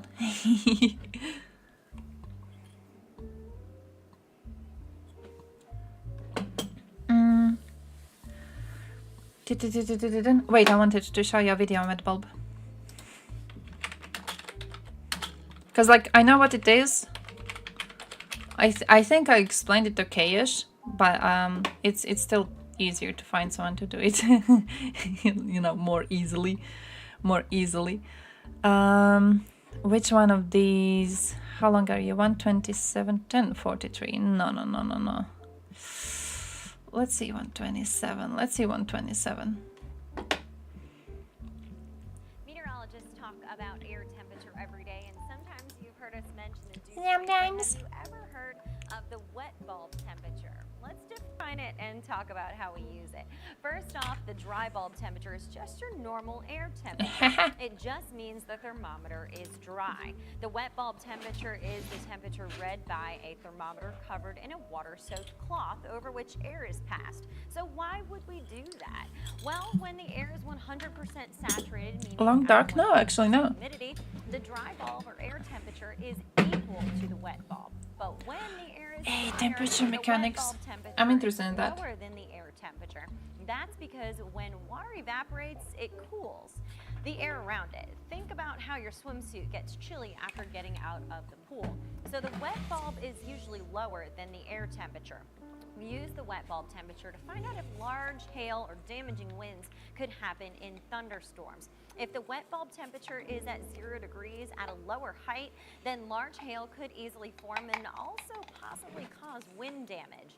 If the wet bulb temperature is very high at the surface, that means heat and humidity is present. A high wet bulb temperature would signal a high heat index and a danger of heat-related illnesses. That's your WeatherWise lesson for today. For WH, Dear guesser, how's it going? meteorologist Caitlin Fish. That was not too good of an explanation, to be completely honest. But I hope you understand what it is, right? So yeah, not the same thing as a heat stroke, not the same thing as a heat wave, not the same thing at all, not even a similar thing. I don't know. To be all the look at all of my videos about wet bulb and shit like that, and then you don't even know what wet bulb is. There's something deeply embarrassing about that. Human-caused climate change is serious. Making wild claims without solid research backing it up, like humans are going to go extinct soon, is counterproductive. Definitely. It reminds me of was it Greta? Who once she didn't even say it. That's the worst thing. She didn't even say it, but she quoted someone who implied that in the future humans are going to have a really hard time. That's what it was, right? In the future. They didn't say that humans are actually going to go extinct, but from a very lazy reading of the thing she shared on Twitter, you could you couldn't claim that she said humans are going to go extinct in 5 years, but if you wanted to be malicious, you could claim that is what she said. And it gets brought up so fucking often. Whenever there's a conversation on climate change, I just see that brought up again and again and again. Like, oh yeah, climate change is real? Then why are we still here? 5 years has passed. And it just kills any idea of a serious conversation on the topic, you know? It's such a stupid ass thing to do. So, I don't know. I guess you kinda... Ben Simpson, is the peer-reviewed research paper on people dying from wet bulb temperature? Because if it is not, I do not give a shit about it.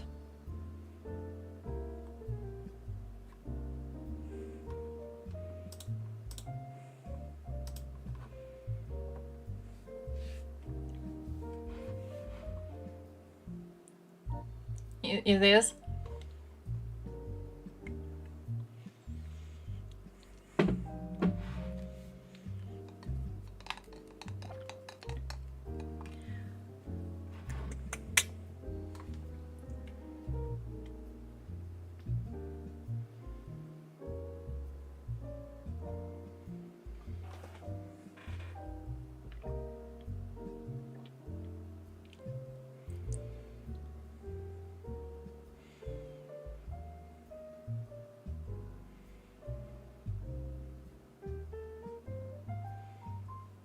How the dinosaurs survived?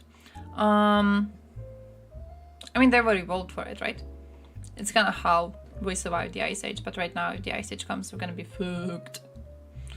We're gonna be fucked.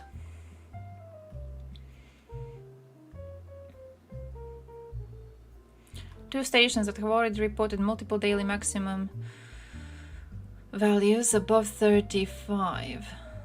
These conditions mostly occurred only for 1 to 2 hours duration.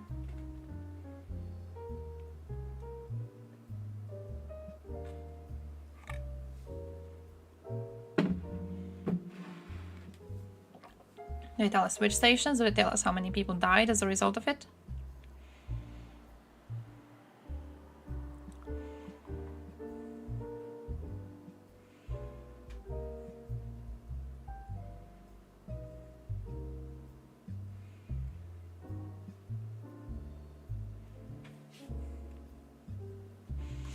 Perspiration is new, and dinosaurs were cold-blooded. Fucking dinosaurs. Let's say, hypothetically, you got sent to Siberia.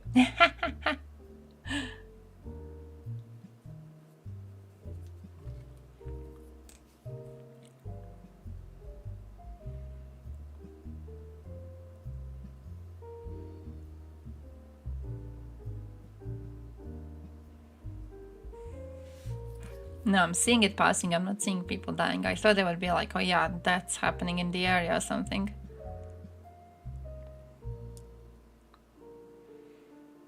Sources of continental heat.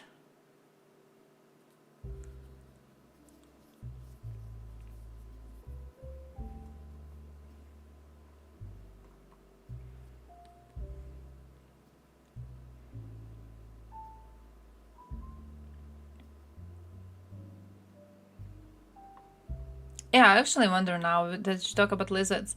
What happens with fucking lizards?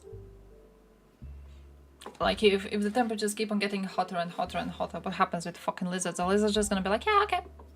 I'm just going to chill for a while. What happens with lizards?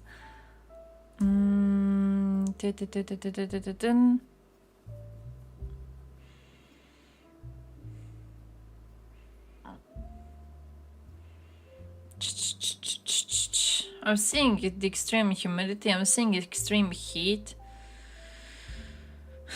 Not seeing deaths yet.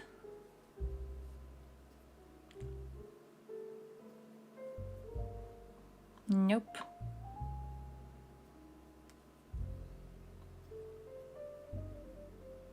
Okay, physical realism. Oh, nope. Insects? Shit, are the insects going to die? Are spiders going to die?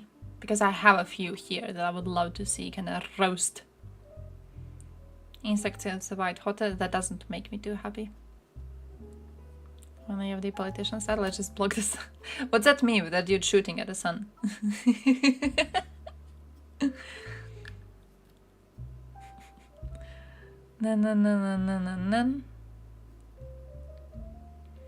Efforts to better understand the extreme dewy would benefit from further close examination.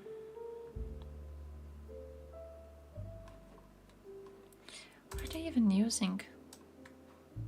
Put a big umbrella over Germany? Why would you use TV and not Wobbit? Germans are already pale as shit, okay? They're going to turn to normal looking people soon. Bro, imagine you walk into Germany and you see people with a tan. Holy shit. That's how you know global warming is getting out of hand. That is how you know humans are going extinct, genuinely. You walk into Germany and they're not pale as fuck anymore. Man, I've seen some of the palest people in my life in Germany. Holy shit. I like, here in this area, I'm one of the palest people I think around. Because like I'm naturally very, very pale and I find it really, really hard to tan. But when I was in Germany, bro, man,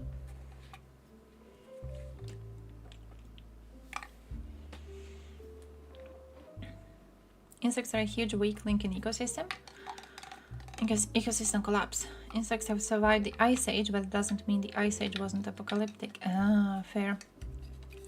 So we need to save the insects. How do we save the insects? How do we make sure they're able to survive?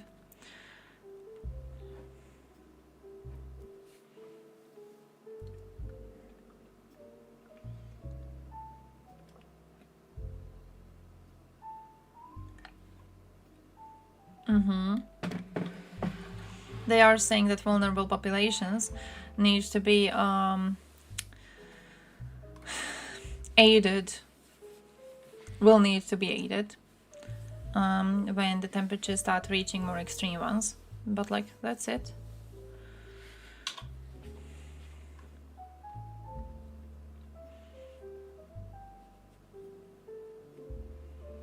They say parts of subtropics are very close to the 35 degrees Celsius survivability limit.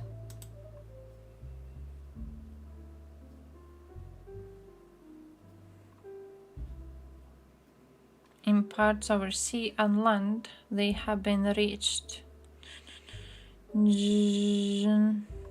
Oh.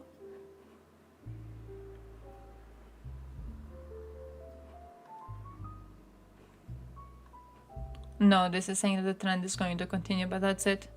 Southern Persian Gulf shoreline and North or South Asia are home to millions of people, situating them on the front lines of exposure to wet bulb extremes. It's the edge of and outside the range of natural variability in which our physiology evolved. The deadly heat events already experienced in recent decades are indicative of the continuing trend towards increasingly extreme humid heat. It's like we're going towards it, but it still doesn't say that people have already died from wet bulb. So I guess I'm just going to go with my dude was trying to make a very dramatic claim that he didn't expect is actually going to be questioned. That seems to be the solution of this whole little segment. Should we help things to survive? I think yeah, because you know what I think we do? Do you actually turn or do you turn red? I actually tested this. What happens is I turn red, but if I burn, like if I actually turn fully red, and you know, like when your skin peels off, then I do get like a shade darker. I guess it's, I don't know if a shade is a proper way to say it, but if you look at my if I look at my body from like the up position while I'm standing, I can see the difference. You can't see the difference when you're looking at me up front, but like you can see the difference if you're looking at it you know, like from the side, because it's more visible. that's kind of what it is. But yeah, I think we should help things to survive, because overall I'm coming from the point of our entire delusion about the ecosystem being separate from us is fucking ridiculous. And I'm not a big supporter of it, right? Like when we talk about, oh, humans are gonna go extinct, but at least the animals will survive. No, they will not. No, they will not, because they need us. We are their fucking environment. Most of the animals, they need us. We are their environment. We have created this fucking environment for them. When you think of how many species right now rely on humans having some sort of an impact on their life, we all have influenced the environment way too much for the environment to be able to work properly without us. Yeah, we cuck them. We did cuck them. Genuinely, we did cuck them.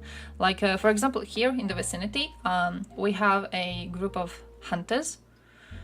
Every single winter, they bring food to the animals. They bring them food and they bring them water. No, Ivan Simpson, I want a source on people dying from wet bulb temperature. Or I want you to admit that you pulled it out of your ass. That is going to be your next message, or you will get timed out again. But we cucked them into needing us, right?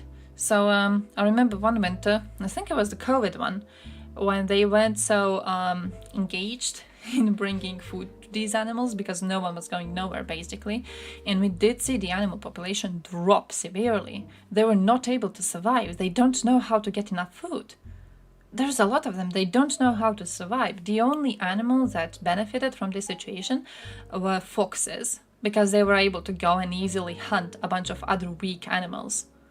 Right? They were able to go and hunt everything around because everything was weak and everything was starving. And then we had a huge amount of foxes. And when you have a huge amount of foxes, you know what happens?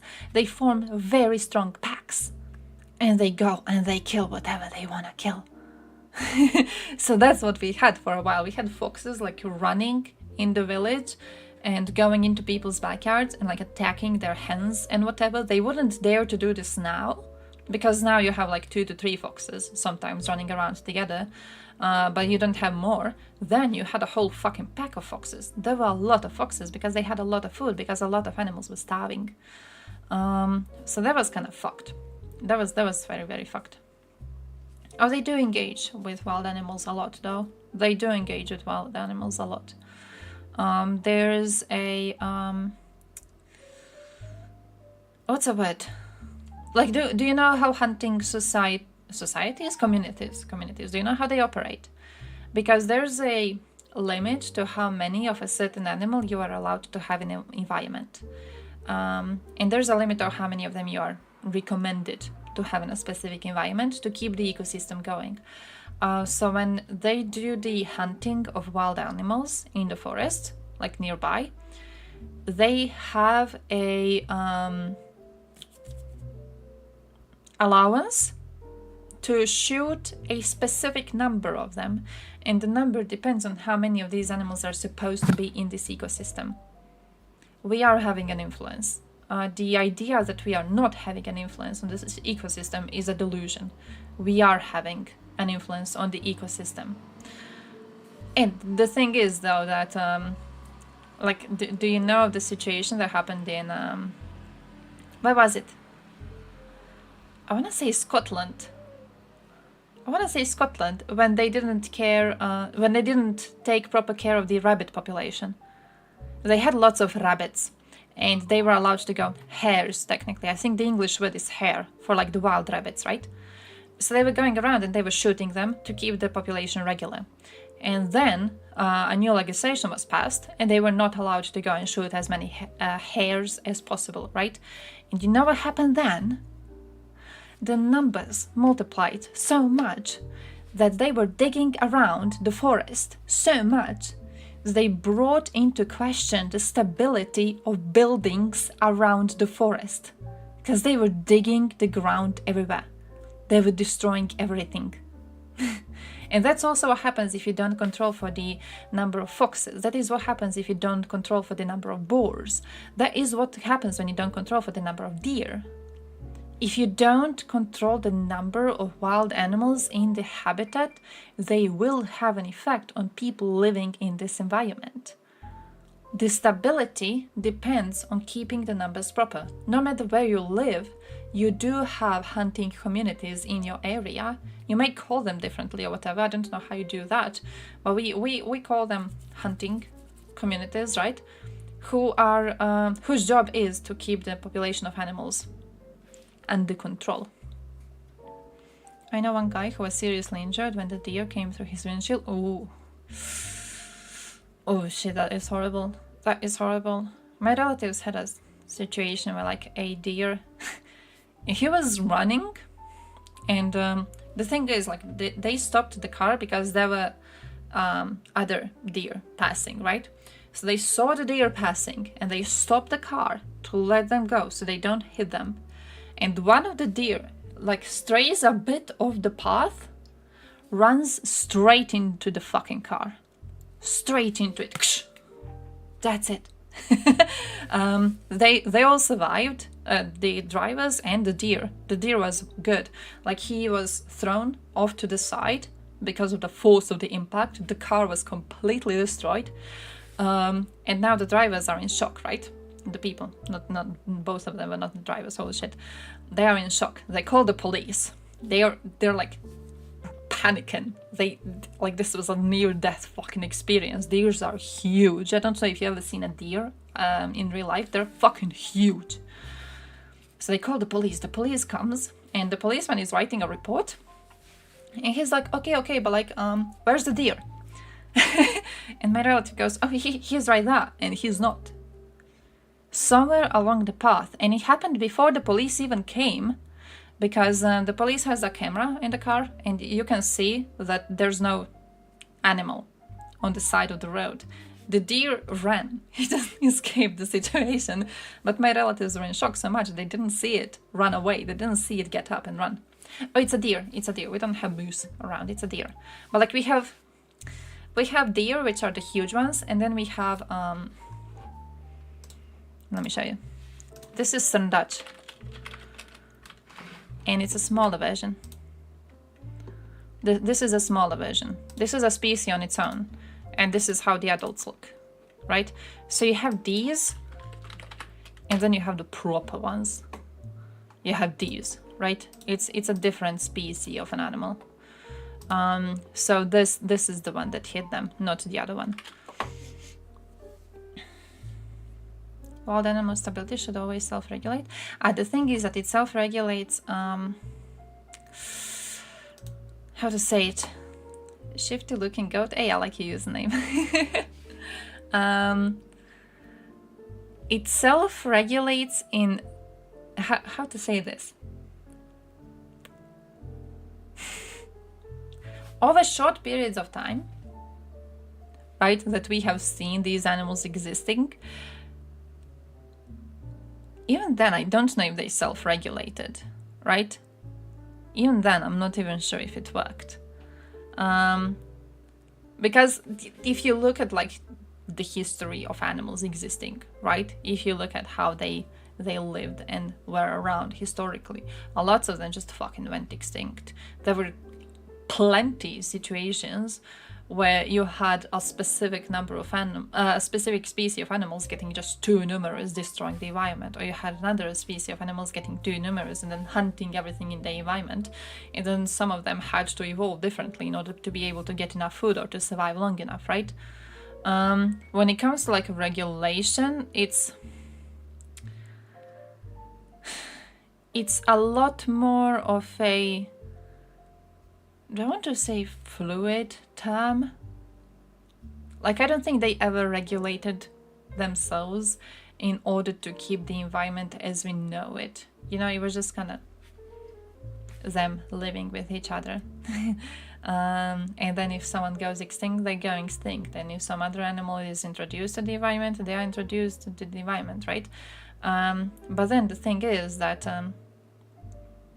if animals went extinct by themselves a bit, that's part of the nature. Yeah, but like my problem with that is that we are part of nature right now, and we are a very strong part of nature right now. So, you know, we already are having a very, very strong impact, and I think we will just continue having an impact. That's kind of the thing currently.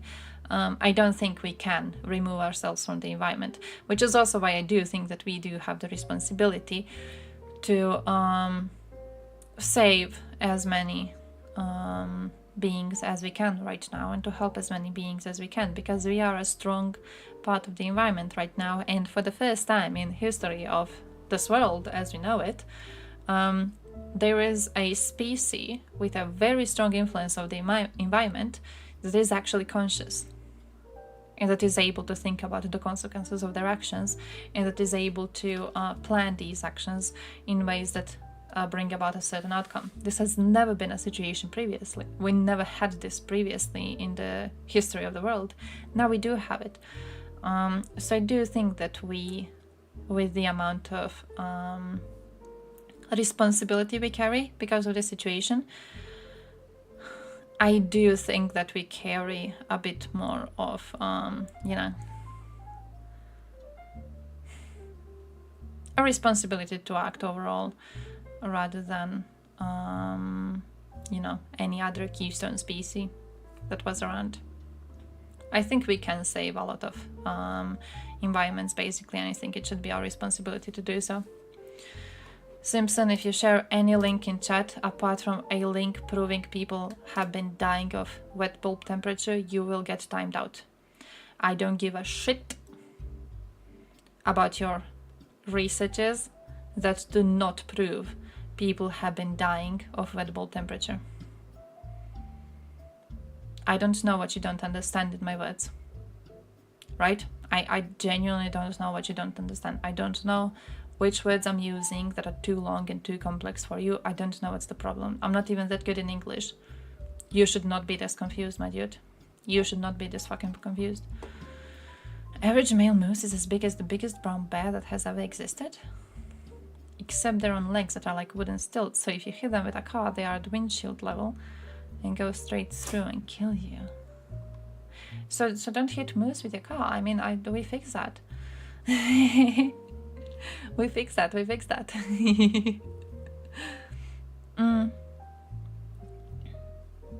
If you have more deer, then you will have more wolves, but we don't want more wolves. Yeah, like that.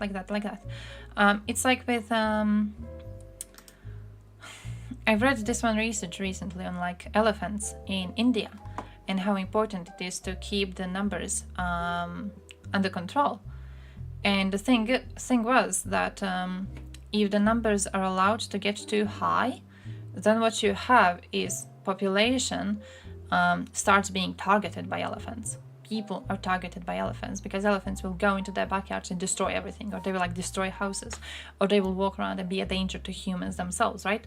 So what you have is if there's too many of them, then people get pissed the fuck off and they demand the government does something about lowering their numbers. And if the government does nothing to lower their numbers, the people will do something themselves. They will go out there and they will kill these animals themselves. And in the same way, if the numbers get too low, then the entire ecosystem is going to crumble because elephants are a keystone species. So what you need to do is keep the numbers proper. Keep the population proper, keep the numbers proper. And that it's the same thing with deer, it's the same thing with foxes, it's the same thing with hares, it's the same thing with boars. Keep the numbers proper. Because if it gets too much, then they start interfering with humans existing, and if they start interfering with humans existing, then you have a huge problem on your hands. Moose run out into traffic in Canadian highways and wild roads. Not hitting them is more in the moose's hands than it sounds like. Okay, yeah, fact, that too. Hey, by the way, I'm having to leave soonish. I'm planning to drink my pills and go to sleep because I'm having a wild fucking headache today. Holy shit. As long as humans are able to be controlled, we can ensure that our population doesn't negatively interfere with elephant population. So like the example with moose is a great thing, right? They run into the roads. They run into the roads and they hit cars. And as a result, someone dies, right?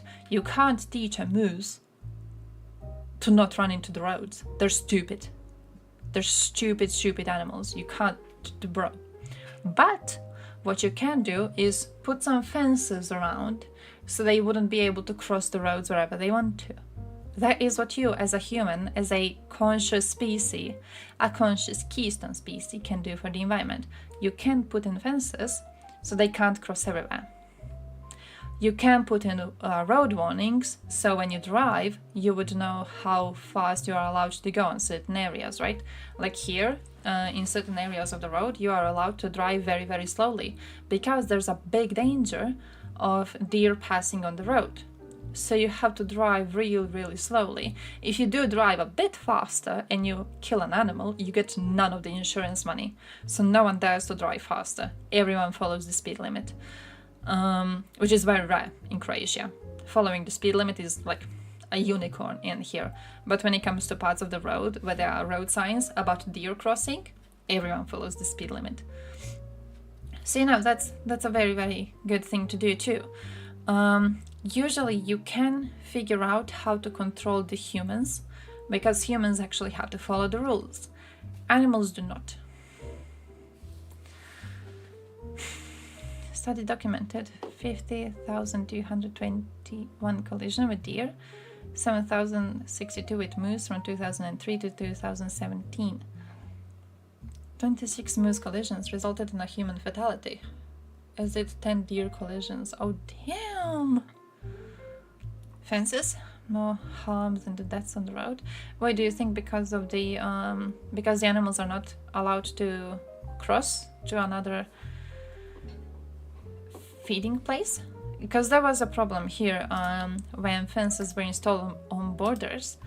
There were fences installed on the Hungarian-Slovenian border when refugees were coming through. And one of the reasons why the Greens complained about it is because the deer can't pass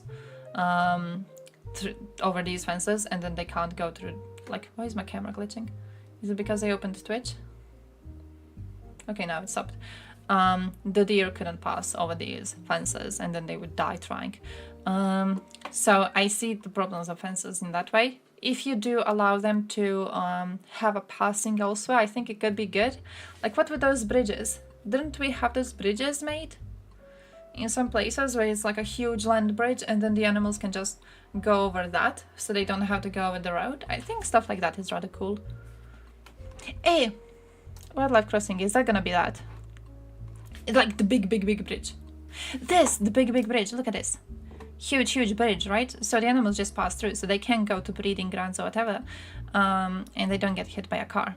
I think stuff like that is very good. Oh, the animals will figure it out. The animals will figure it out. It does take them some time though, but they do figure it out. They're GG. I do think we need more land bridges though. I think this is a great idea. I do think we need more.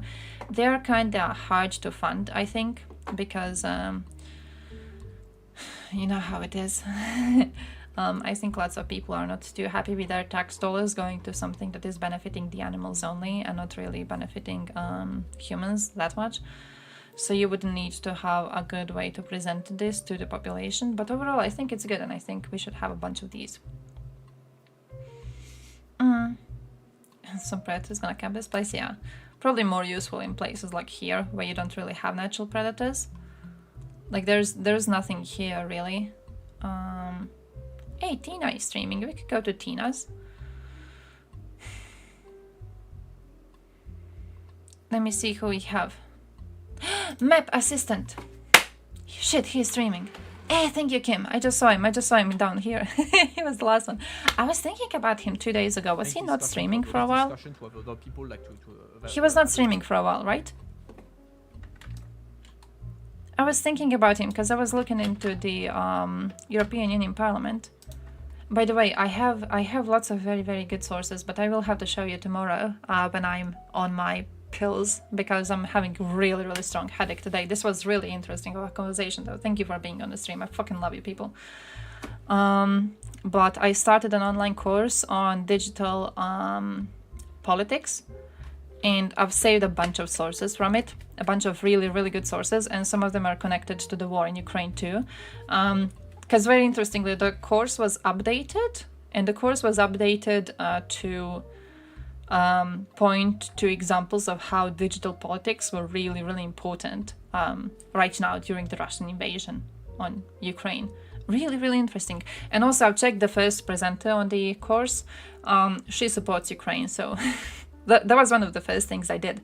She starts talking about like, oh, the news sources and the media and stuff, and I was like so I go to her account immediately. She's supporting Ukraine. I'm like, heck yeah, I'm a woman. But I will show that to you tomorrow. Now I am basically just going to go and drink my pills and watch Map Assistant, because I do want to know if there's anything new happening. I'm very wait, I see you chatting. What is he talking about? I'm very interested in the developments currently. I'm very interested what he thinks is going to happen about Serbia. I'm very interested, because I've seen several people calling for European Union to just block Serbia's accession because of Vučić and what his government has been doing, and how they have been absolutely unresponsive on demands to fix the situation in Serbia and to fix their government and to fix their behavior towards the West, and then also behavior towards Russia and towards China. So I'm very interested in what he thinks is going to happen according to this. I was seeing some really interesting people call for European Union to just stop everything they're doing with Serbia right now and just like let them rot away with Russia, and then in like 3 months they're going to figure out how much Russia sucks and they're going to want to go back to European Union. So yeah, he was a former assistant.